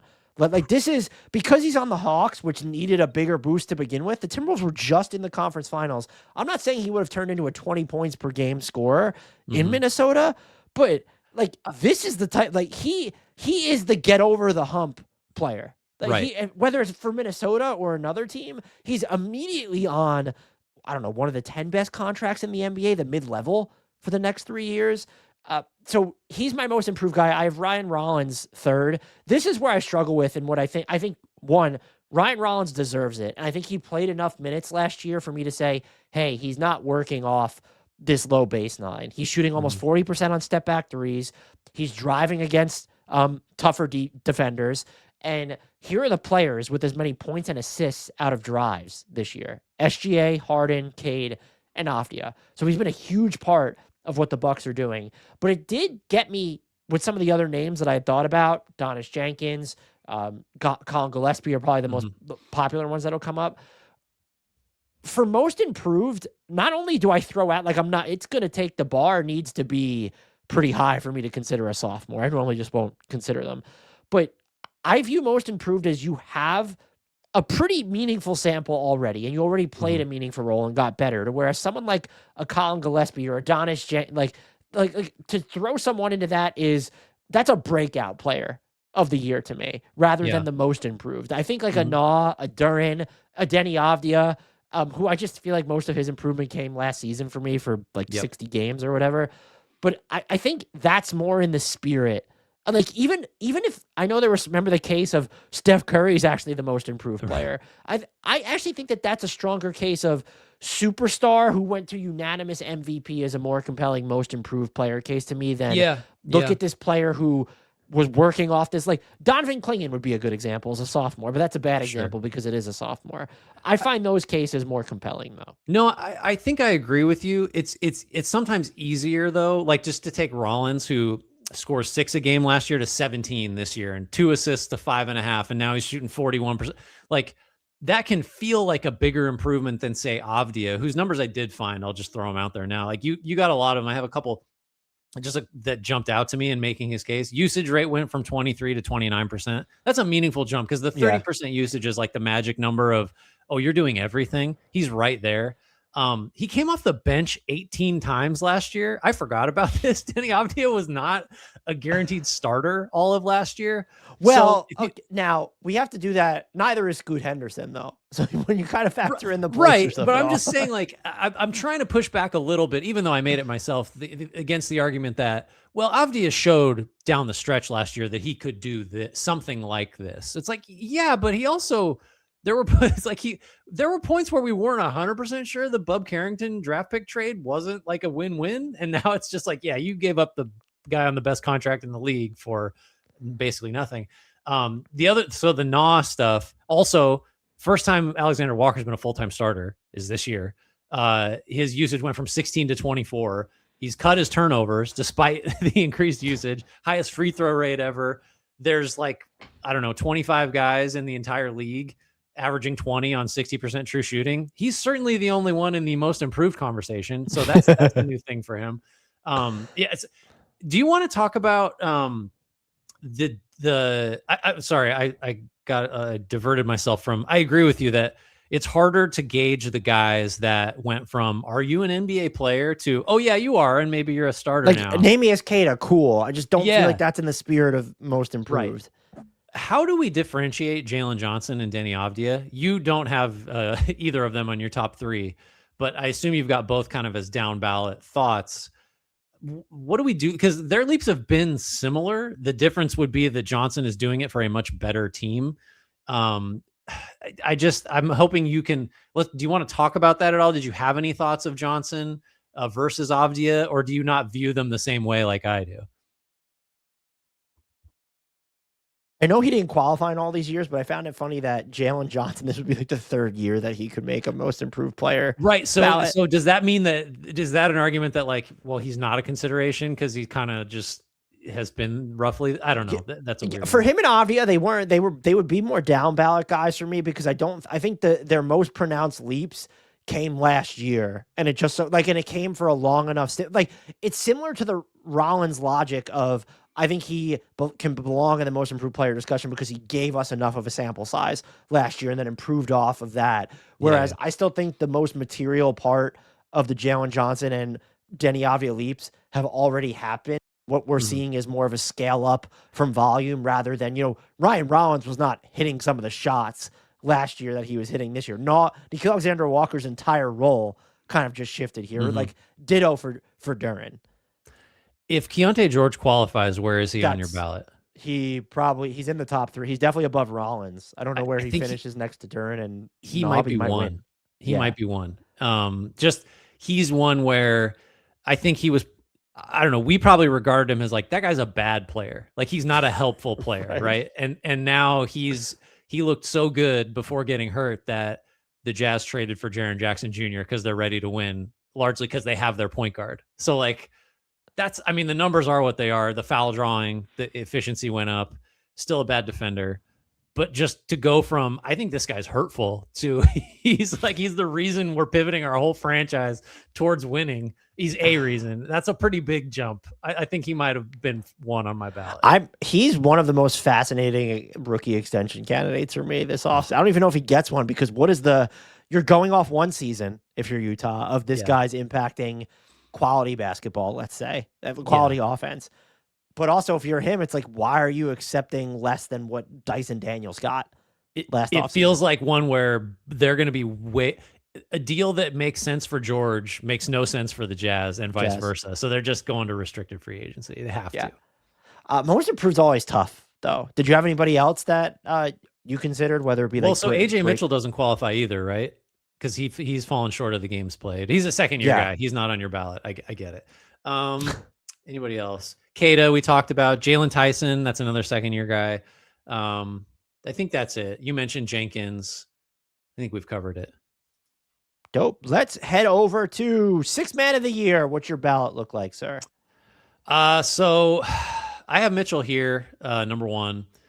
I think it's not quite right to say that this guy ran the offense when Shea wasn't on the floor, but it's also not totally wrong. Like there were long stretches where he was really tasked with a major playmaking role on a team who, if they have a weakness, that's still it. It is the generating offense without Shea. And with Jada missing so much time too, that doesn't help either. So I gave it to him. I have Reed Shepherd two, and I have Isaiah Stewart third. I toyed with putting him way higher earlier this year and then backed off of it. So I'm kind of overcorrecting. The numbers really aren't there for him like they might be for some others, but I just think his impact as a rim protector, as a defender, as like a tone setter, as all that stuff for the Pistons, like everything we love so much about the Pistons that isn't Cade Cunningham, I think you can trace a lot of it to Stewart and his influence and his defensive impact. So I gave him a third place nod there. I don't know, but I don't have your number one on my top three, so maybe make that case. No. How about that?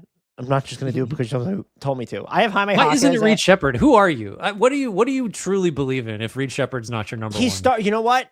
And this is part of his case, though, is he ended up starting too many games for me. But that's part of the Sixth Man of the Year case, is that, he was good enough to start and should have been all along. But I look at Jaime Jaquez, who's the guy off the bench that is, though, like they actually want you running their entire offense.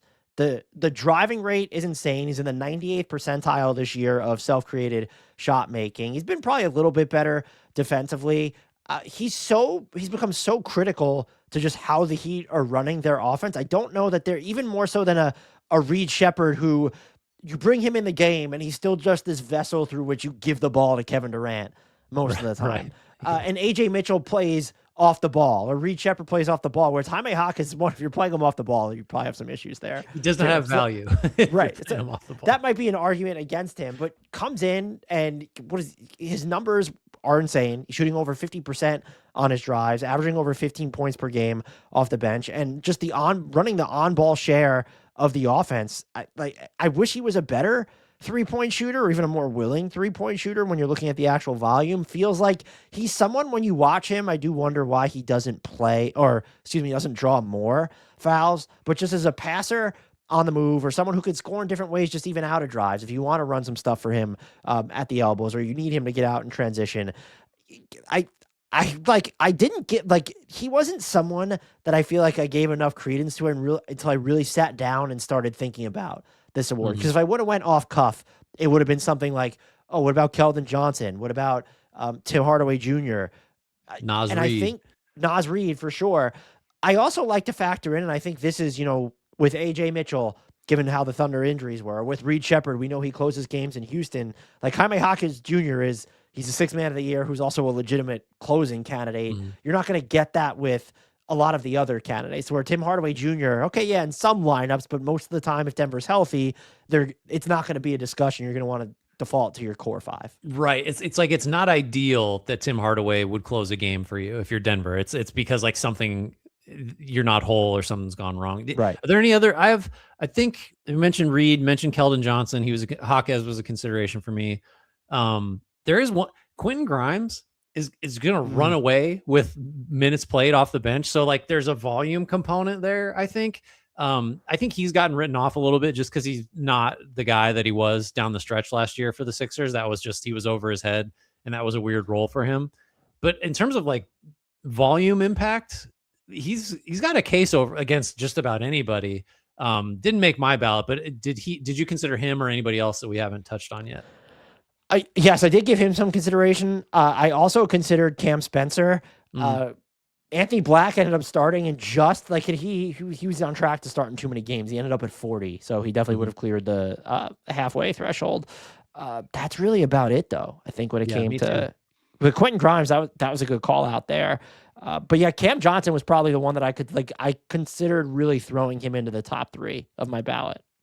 Oh, Cam Spencer. Cam Johnson is not on any of our ballots. I apologize. For anything. Cam Spencer in Memphis has been really good this year.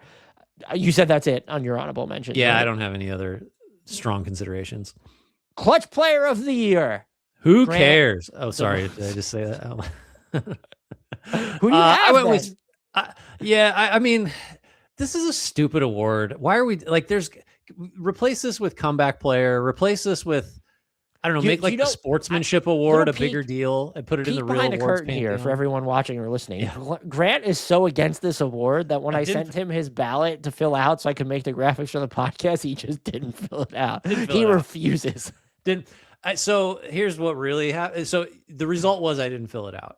But when I was filling out the spreadsheet, I saw it. It happens to be probably because it's alphabetical or something, but it's the next thing after all NBA teams. And so I was like, I'll come back to that. Because I don't care about it, and then I forgot to come back to it. So I went with Shea 1. He's maybe the best on-ball closer there is. He's going to draw fouls. He's going to score on you. There's not really a good defense for him. He'll get off the ball when he needs to. I had Brunson 2nd, and I had Anthony Edwards 3rd.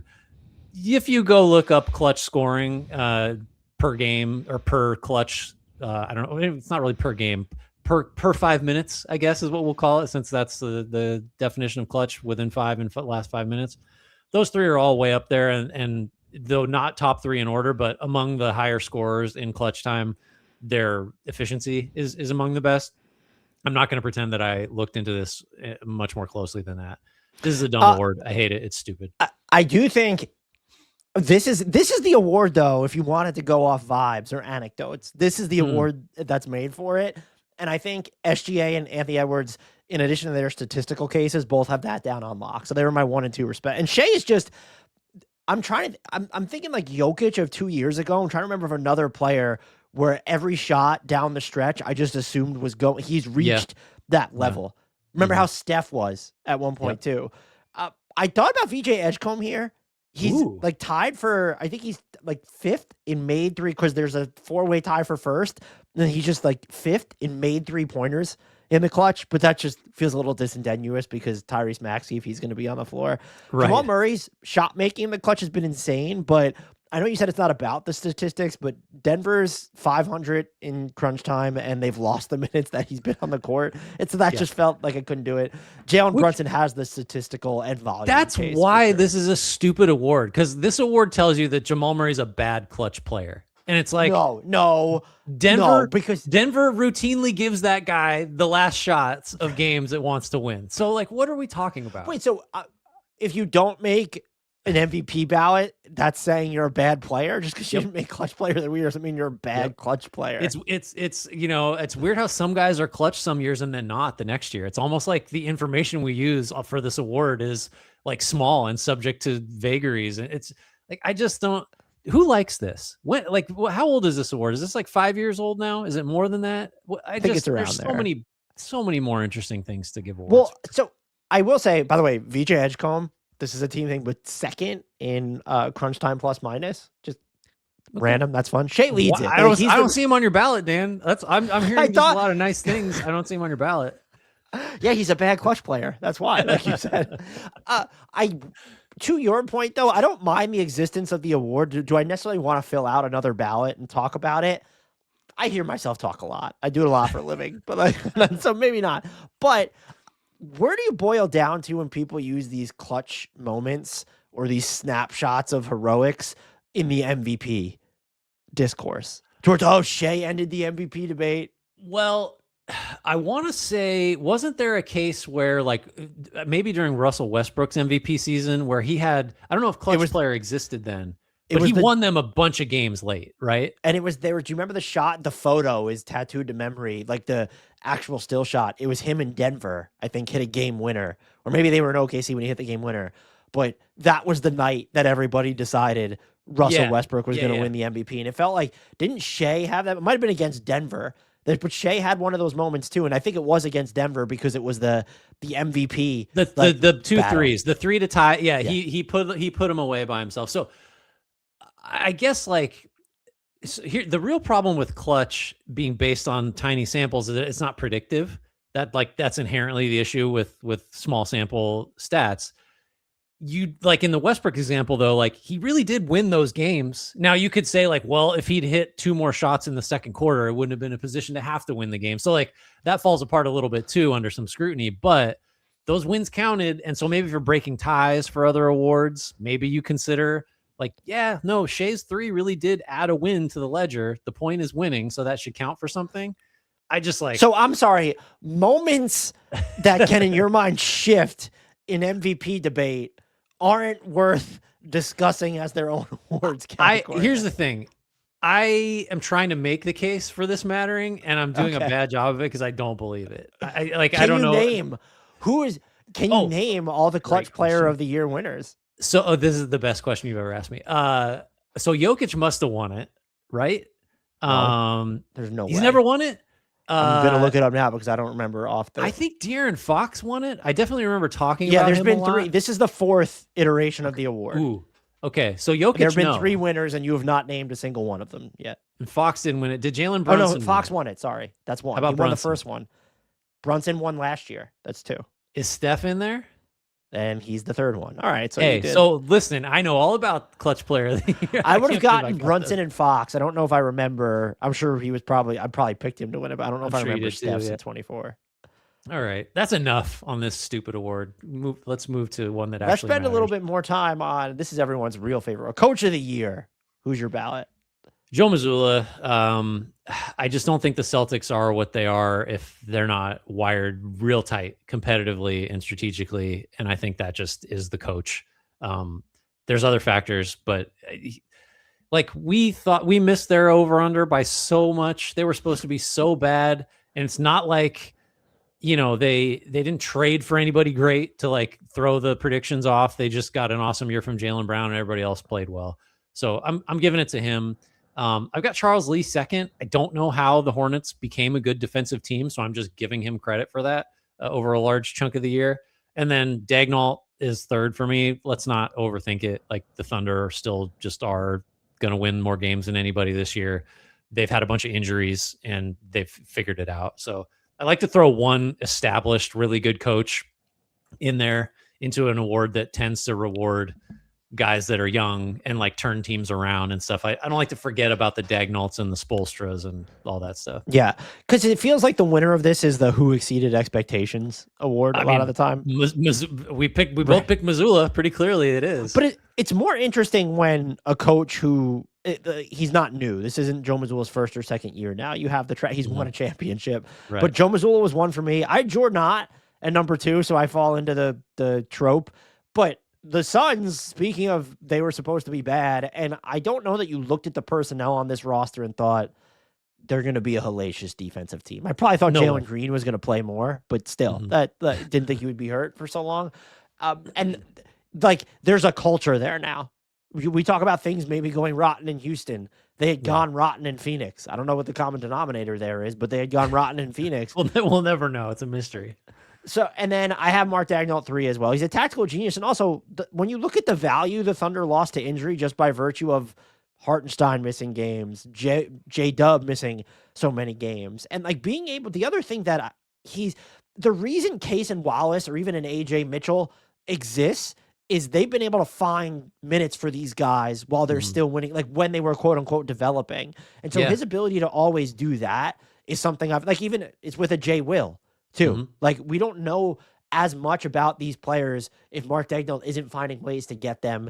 And then I know a lot of it is the Thunder just beat opponents by 1 trillion points, but that's not all of it. AJ Mitchell and Cason Wallace, before they were AJ Mitchell and Cason Wallace, got real stakes in part because of injuries, but they found minutes for those guys. And I think that's a really big deal. Pretty long list of other considerations, right? I should say Ott was way up the list for me. Neither of us has Mitch Johnson, and the Spurs are going to win 60 whatever games. Like, well, you just said Wemby is the primary driver of everything honestly, they do at both ends of the floor. I think that's part of it. Is it's like, yeah, you know what? It is hard to figure out what to do with Wemby on offense. I think I believe that more months ago than I do now, because I think you can get away with doing whatever you want. Is it just because Wemby? Is that why? Because like you could make the player development case, you could make a lot of the expectation defiance. Like Johnson's case is pretty good on a lot of the classic fronts. Is it kind of did LeBron's coach ever win Coach of the Year? I feel like did Mike Brown win one in Cleveland with him? Did that happen? Like so early, if you're going to win it with a player like that, you got to win it early in their career. When you consider, before everybody just that Mark Daigneault is still on our ballot because you could just attribute it to Shea. Yeah, you could. Yeah, no, I don't know. Who else? I said Spoelstra. A lot of people are going to have JB Bickerstaff much higher than we do. What's your thinking there? Is it that he's got less to do with it than the personnel? Is that the nutshell? Yeah, I mean, like I guess you could make the case that the Pistons are way better than last year without having overhauled the personnel, but it's like that to me seems more about like whose role has just shifted a ton. And should it be so hard to put together? I mean, like you're playing Thompson and Holland and Duren, and like your space is like, let's run actions with Cade Cunningham and Jalen Duren. I don't know if that's rocket science. Yeah. I don't know if it's fair to hold that. I guess I am holding that against him a little bit because it's like an extreme version of the Jamal Mosley thing. It's like, figure out an offense, guy. Like, what are we doing? Like, it's not nearly that to that level, but it's like the defense. We love to credit coaches for establishing a defensive culture. Like maybe Ott runs into this at some point where the offense just isn't quite as good as it should be, and he starts to like slip in our estimation. I hope that doesn't happen, but it might. It'd be fun. I think someone just proposes that there should be there should be Coach of the Year and then like a all coaching team, so you get to pick 5. But I guess we could just make our ballots 5 deep. Yeah. Jamal Mosley did not win. Will not be on the Coach of the Year ballot. Is there a case for just looking at some of the midseason turnarounds if it's Ty Lue or more so Quinn Snyder in Atlanta? Yeah. Snyder's one. I mean, for Snyder, they came into the year thinking they were going to be one kind of team and turned into a different one by trading Trae Young. That's a pretty fundamental shift in how you play. Although, like, do you think maybe deep down Quinn Snyder was like, oh, good, now we can play properly without Trae Young? like now we can actually do like real team stuff. That's fun. He reacted the way that Jason Kidd reacted when the Mavs traded Luka. yeah. I think he got the handcuffs taken off. Maybe is what he thought.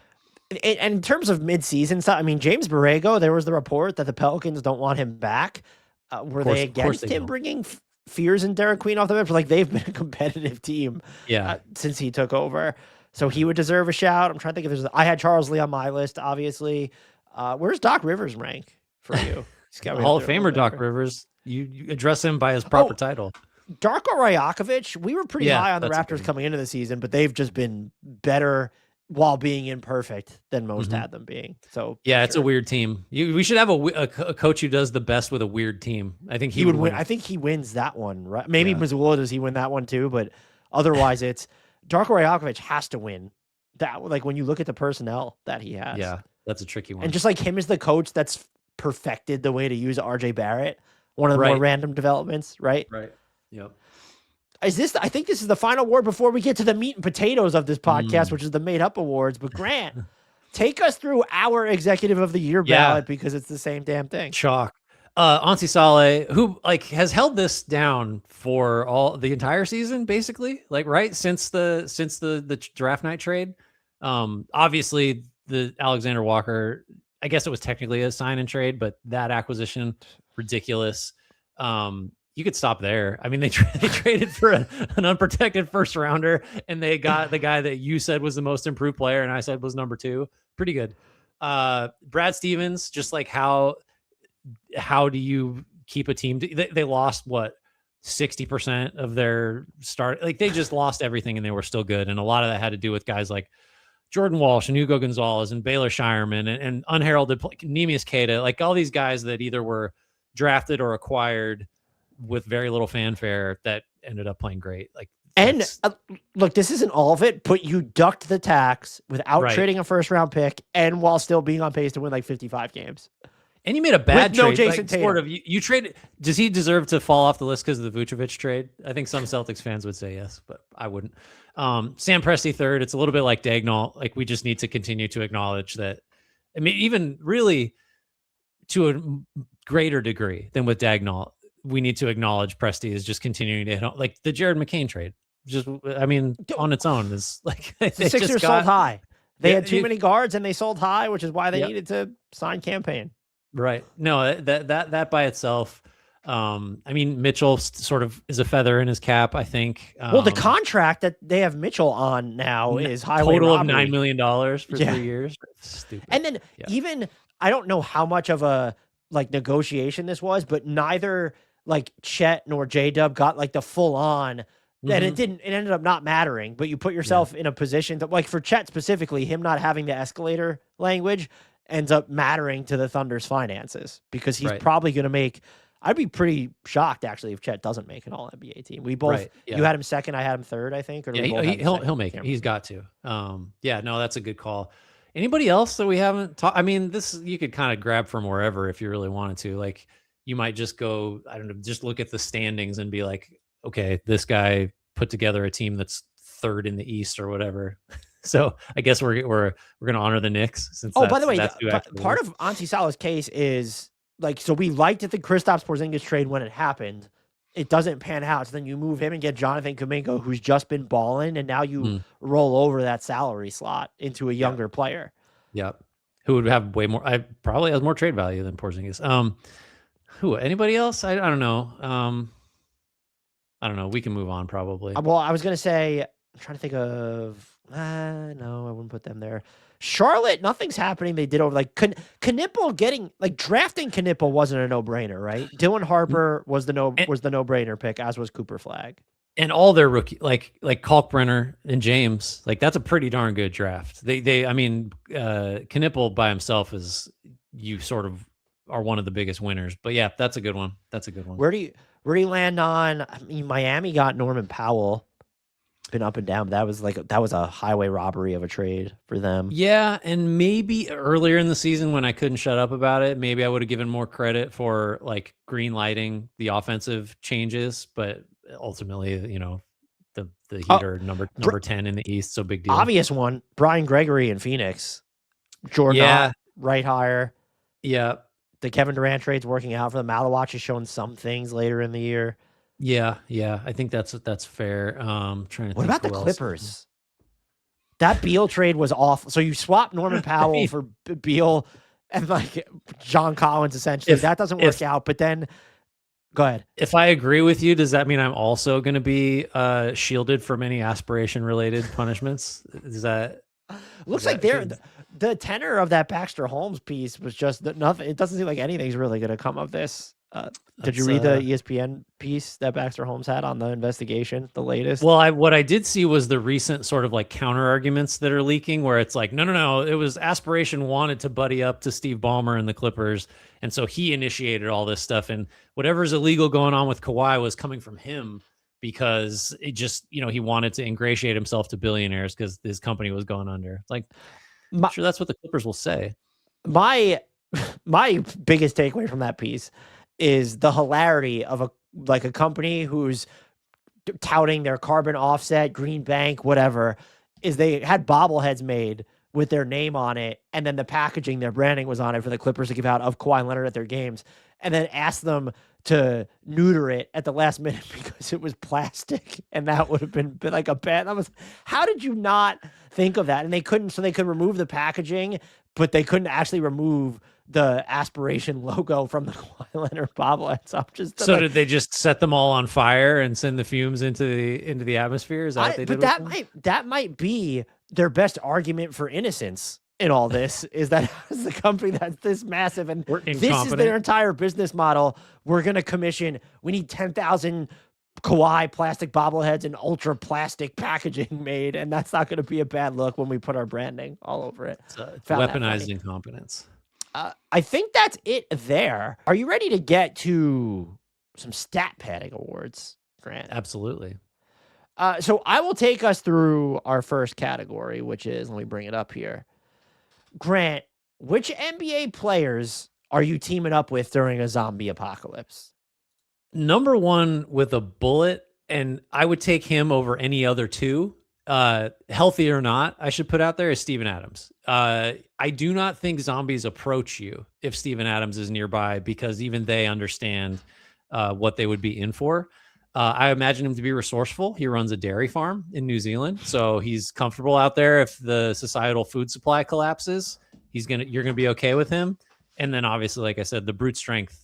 Like you're good. You have a bodyguard and a provider. That's all you need. And he seems like a chill dude. He'd probably be great to talk to if you got limited options for that.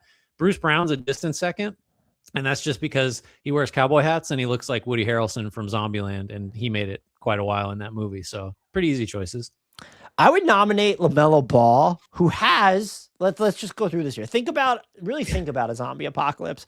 LaMelo Ball has a Hummer that's wrapped like a tank and does not observe the rules of the road now. So if I need someone to just run down the zombies and create a pathway, I'm going to team up with LaMelo Ball and try and get in that Hummer, assuming, of course, that Steven Adams is not available. So LaMelo Ball's my pick there. He's off the board. He's the number one pick, easy. All right, I got an award for you, Dan. Which star this year made the biggest sacrifice? I think it was Scotty Barnes. Because you look at his decline in the on-ball share of the offense was just so stark. So he had to be more of a play finisher, but still had the playmaking element there. And then he does all this where, not that he would ever pout, but it's, he's just going to be one of the 5 or 10 best defenders in the game while seeing his offensive role. Like you're shifting more of the volume to a Brandon Ingram or to an RJ Barrett or an Emmanuel quickly. I think he made a ton of concessions this season. And what's better for both him and the Raptors?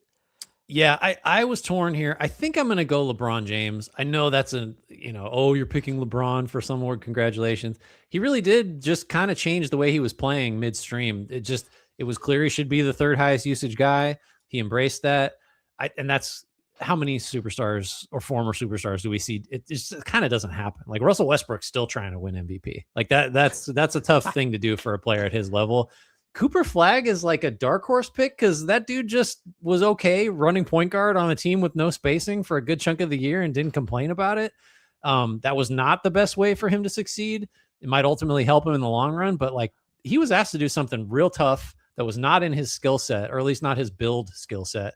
And he did it, and he did it as well as you could have expected. So tough one for him, but he handled it. You could also probably make a case for Zion with the way they used him on offense this year, but I don't even know if that was deliberate. So he might be a bad pick. Is anything deliberate there? Grant, who is your sophomore of the year? I think it's Steph Castle. The shot is still a question, but he's shooting it more willingly. It's going in a little more, has become a lights out defender. And he did this as a rookie, but his ability to change games with physicality and just competitive intensity, he's on he's like a top 5% guy in that regard, I think. So he was rookie of the year in not a great class, but I think he looks even better now. Validating that pick for sure. I think another good nominee would be Donovan Clingan. Has turned into just one of the NBA's most dominant rim protectors. And he's also, his hands have gotten a little bit better on offense. And now he's able to semi-reliably stretch the floor with his 3-point shooting. And so what if he just ends up being, hey, Rudy Gobert shoots threes now? That'd be fun. I think we would be remiss in not shouting out Reed Shepherd, who still does not have as large a role as you, I, or the collective basketball watching public believes he should. It's looking a little closer to what it ought to this year. With the shooting looks real. The defense and the playmaking isn't where you'd like it to be. The playmaking may get there, but I just think Reed Shepherd is I think we can all calm down. I think it's still going to happen for Reed Shepherd, and that wasn't clear after last year. Keyshawn George would also be a good shout out here. Shouldered more of the scoring and playmaking burden for Washington. Then AJ Mitchell, of course, in Oklahoma City is another sophomore that really stood out. Yeah. All right. It's time for some mea culpas, I guess, here, Dan. Dan, who is the most egregious preseason miss of yours? So I'm going between, I'm going to let you decide. Is it me putting Evan Mobley third on my preseason MVP ballot or Raphael Stone third on my executive of the year ballot? I mean, I can respect the Mobley third on MVP. The trajectory was headed. That was a little bit of a hot take, a little bold prediction wise, but not ridiculous. The Stone one has aged pretty poorly because acquiring Kevin Durant was a big part of that, and the price seemed fine. Seems like the Suns won that trade. I don't know if Durant's burner stuff just tanks the Rockets and you've thrown a season away. Tough look. Tough look. Tough look. Not as tough as this though. I picked Jamal Mosley to win Coach of the Year, and that was a hot take, and he's going to get fired. So we went the complete opposite direction on that one. I don't feel great about that. Even if he doesn't get fired, I don't think there's a Coach of the Year in his future. Secondly, I did not have Con Knipple on my Rookie of the Year shortlist, and he's going to win that award. So a couple pretty big misses there. I don't know which one is bigger. I guess because there's a Dylan Harper and Ace Bailey, that the Con Knipple one in the moment's more understood. The Jamal Mosley one, everyone had the same question: is he the right coach to maximize this team on offense? So that one's a tough look. Grant, what are some NBA players that you're still holding out hope for after this season, despite them having distressed value? Yeah, so I would say I'll go with the guy later on my list just because he fits the criteria. I'm not giving up on Keegan Murray, who had an awful season, productively, injury wise, continued basically a 4-year running decline of offensive value. Coming off that rookie, he used to have the rookie record for made threes. Con Knipple broke that, but was a 40% 3-point shooter. Year number 2 looks like an excellent wing defender. Does none of that last year, does even less of it this year. The situation in Sacramento is so shitty that I am not willing to say Keegan Murray is a bust or that contract extension he signed is they set that money on fire. You got to get him on a different team. And maybe that won't happen, but I don't think you can just put all of this on him. I think the situation is to blame. So I'm not giving up on him. Also, smaller scale, not giving up on my guy Quentin Post. Didn't shoot it very well this year, and that was his carrying skill as a rookie, but a little better defensively, a little better with all the other offensive stuff besides shooting threes. I think maybe year 3, you see a little bit of everything come together, and he has a much, much better year. Because he looked, if the 3 wasn't falling this year, it was kind of like, why are you out there? I'm not giving up on Cody Williams. Showed some signs to close the season. Looks a lot stronger. Can be more physical on his drives. Keeps the ball moving. He's been better defensively than he was last year. Feels like he could be a rotation wing on a really good team. And the Jazz might be that really good team as early as next season. I'm also still holding out hope for Zaire Williams. He's doing it again, Grant. He had just enough of his threes. The off-ball defensive playmaking was there. Maybe it's just sort of who else are you going to latch onto in Brooklyn, but I remain intrigued by him. And finally, Ousmane Dieng has basically been a superstar since arriving in the Milwaukee Bucks, and he's turned into we always named him as, it looks like he has feel for the game, and now he's in Milwaukee and he's done a little bit of everything, especially on the offensive end. Yeah, good picks. Dan, I'm going to ask you to tell me which players receive too much hate. Let's start here. I think Brandon Podziemski gets too much hate. I don't know if it's because Joe Lacob decided that he was untouchable in trade talks for a superstar, but this is someone who's, like, to me, the quintessential gap filler, and he's never going to be the most athletic or the best shot creator overall, but he's a better shooter than we expected. He moves the ball. He rebounds the hell out of the ball. He will run the floor. I just think that this is a really good player and that people are too disconnected from reality. He was never supposed to be a superstar, and I think that's hurt perception of what the value he's actually providing. You're wrong. He gets exactly the correct amount of hate. You're probably right. I went a little different direction here. I think, okay, how about this? This is a little bit like my Keegan Murray is not, I can't give up on him. I think Paolo Banchero is getting dumped on a little bit too much. Had like a mini renaissance after the All-Star break where all the getting to the basket numbers were trending in the right direction. Everybody hates the long twos. Everybody hates the shot diet. His progress has stalled. He's not an MVP candidate. That might have been another take you regret, is Paolo's going to be an all-NBA type guy. I think we've established that like the situation in Orlando is not good. The offensive ecosystem is poorly run. The personnel isn't great. So in the event Jamal Mosley is replaced by somebody else, I think we're going to be right back where we were at the beginning of this year, saying, okay, now Paolo. I think it's not a problem with him. I think it's the situation, the way he's being deployed. I think that's a real possibility. And I'm not a Paolo guy. I think we've given up a little too early on what he might be. Another player who gets too much hate to me, Mikal Bridges. Everyone's so focused on the Knicks giving up control over $1 trillion first-round picks to get him. And I get that he's inconsistent, but you sort of have to, even when looking at his new contract, he's never going to be a top 50 paid player in the NBA. The inconsistencies are kind of just baked into this archetype of a player. And Mikal Bridges could still be the third or fourth best guy on a contender. That's what he is. The problem is the Knicks gave up in trade assets enough to proclaim that he needs to be the second best player on a contender. And I think that's where that mega disconnect is happening. Can I try a hot take on you and say that SGA, I think maybe gets a little bit too much hate. He's the poster boy for the foul baiting, the aggressive use of the off arm, all that stuff. I just think there's a section of the NBA. This is going to have to be a straw man argument because I have to make the case, but like, there's too big of a section of the NBA fandom that is just, well, if he didn't get away with these things, he's not an MVP, or he's not, he would be greatly diminished. I go the other way, and it's like the ability to exploit all these rules is available to literally everybody.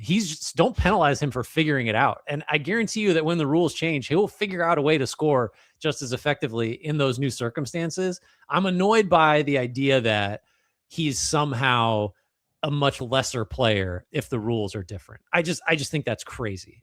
So I think maybe he's not properly appreciated. Maybe that's a better way to put it, because of the off-arm stuff is annoying, but sorry for being the best at figuring out how to do that, I guess is what I'd say. Grant, who's a player you were way too low on entering this season? Pretty easy start. Keontae George. Did not think he was a helpful NBA player, and he might have been an all-star if the Jazz had been a little better. And he's a guy that is a cornerstone now, and Utah does not probably trade for Jaren Jackson if George is not suddenly a cornerstone piece. So pretty far off on him. Did not see the leap that he made coming. I think I have to go with Anthony Black. I did not see him having so much value as an offensive player. Hitting his corner threes has provided a bunch of ball handling, and he's even improved on the defensive end to where, he's not just sort of the off-ball event creator, as you like to call him. Like, no, he will turn the water off of somebody when he's guarding on the ball. I just have to throw Dylan Brooks in there. This is like a fool me once, shame on you, fool me, because he goes to Houston, changes kind of the dynamic of that team. He now is in Phoenix and has changed like, you can't just say it's only him, but it's a couple stops in a row that have really played very differently. And he's a 20-point scorer before he got injured. And the shot diet seems too hard, but he made those shots and he was really valuable offensively. He was someone much like the Grizzlies a couple of years ago, where I was just like, I'm not in the Dylan Brooks business. And that's the wrong take. I think he does help you win. Donovan Clingan.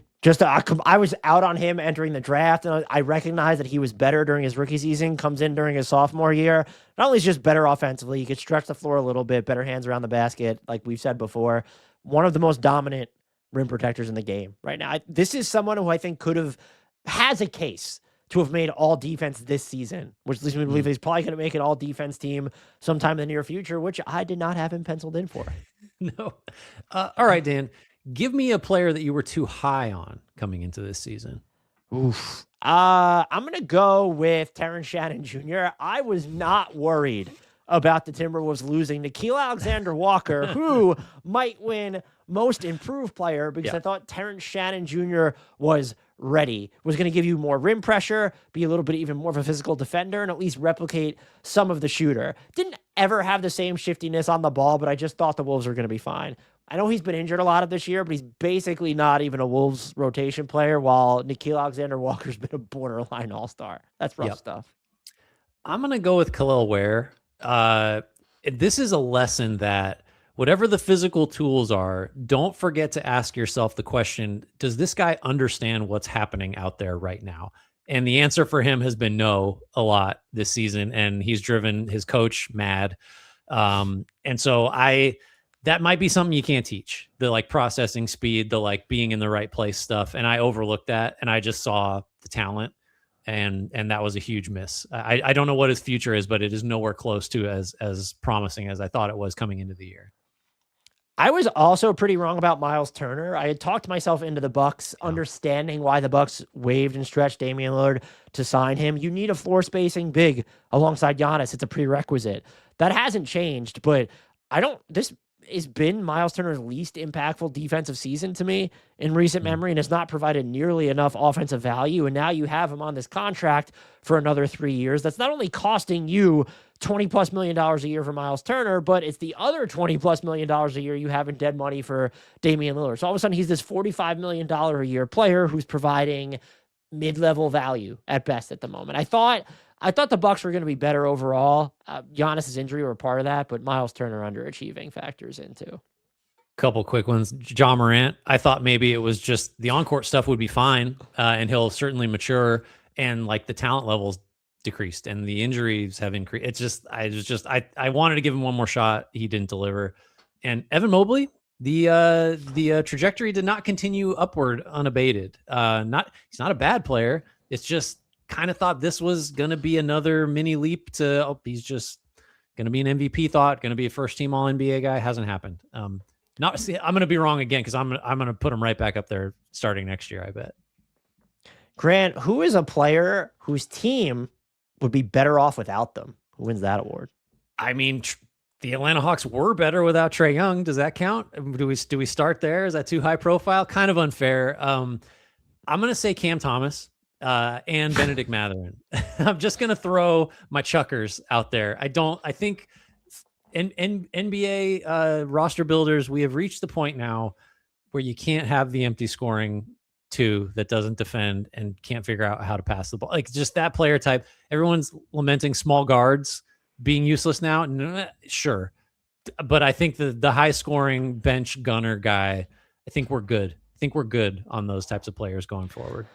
I mean, you did name all players whose teams got rid of them too. So Cam Thomas got jetted by 2 teams. Yeah. That's impressive. They've decided, I'm not choosing him. His team's decided this award. I think the Hornets, for reasons that actually have to do, if we're even looking at only the basketball, Miles Bridges, I think, is like the biggest empty calories guy in the NBA, even more so than a Zach LaVine type of player. I don't think he does anything to drive winning. He's kind of just there. The shot making isn't nearly enough to justify the volume, and he is malleable on the defensive end in the sense that he has the body type to be moved around the positional spectrum, but he's not someone whose impact you're going to feel a ton. This one's a little spicier. Some of the on-off numbers will say different, and just some of the moments will say different. The roster itself will say differently because they don't have a ton of other true fives. Jakob Poeltl in Toronto, maybe I'm just too overwhelmed by the fact that they had extended him again, but I don't think that team is ever, unless you're going to change what your perimeter rotation looks like, if you're trying to build around Scotty Barnes specifically, I don't think Jakob Poeltl is the ideal center to have to eat up minutes there. Again, as much as he does as a screener, as high IQ as he might be, it just doesn't make a ton of sense to me, which makes their decision to extend him even more curious than it was in a vacuum. I like that. I think Miles Bridges wins the award that doesn't exist for most obvious starting lineup spot to upgrade on a team that matters. It's like, oh yeah, obviously it's him. Like, that's the one they got to fix and they're a contender. Ooh, you don't think it's the Spurs with Julian Champagny? I love that name. It's obviously how dare you? How dare you?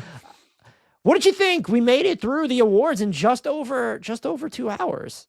Pretty good. I don't know if we were award worthy in our performance. We're award worthy in our accountability though, because we don't get to pretend like we picked somebody else 5 years from now when it's very clear that I'm trying to pick a name here. Amen Thompson is a first team All NBA player. That's a bad example. I think we did fine. How'd you feel about it? I'm exhausted, but I'm anxious for this to release after Luka Doncic has been disqualified from the awards. Or after the NBA decides, you know what, guys, voters, before you do this, we're scrapping the rule now. So Steph's on the All NBA third team. Just if you want to, we don't care anymore. Would you put Steph on third team after what is he at 48 games? Or whatever the games played threshold is, he's below it this year.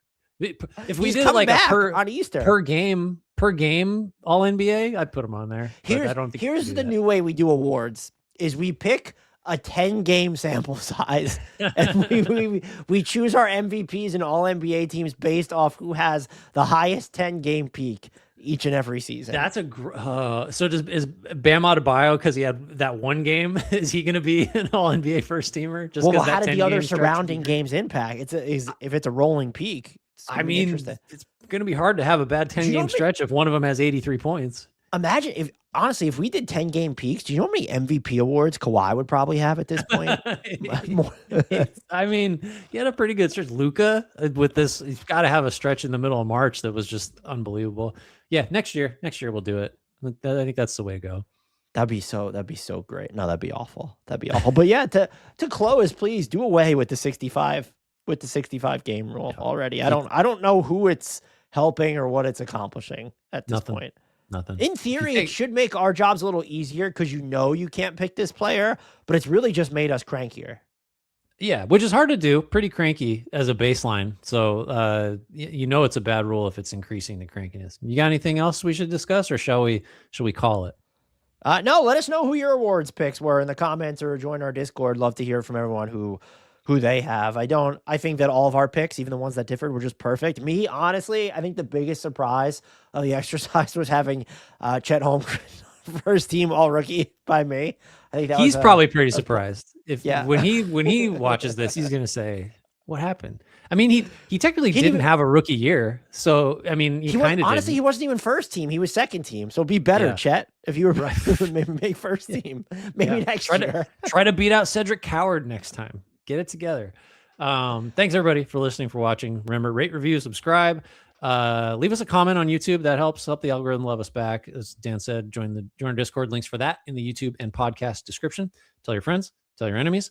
Until next time, shouts, Frank Ntilikina, and apologies to Jared Allen, neither of whom even got considered for an award this year.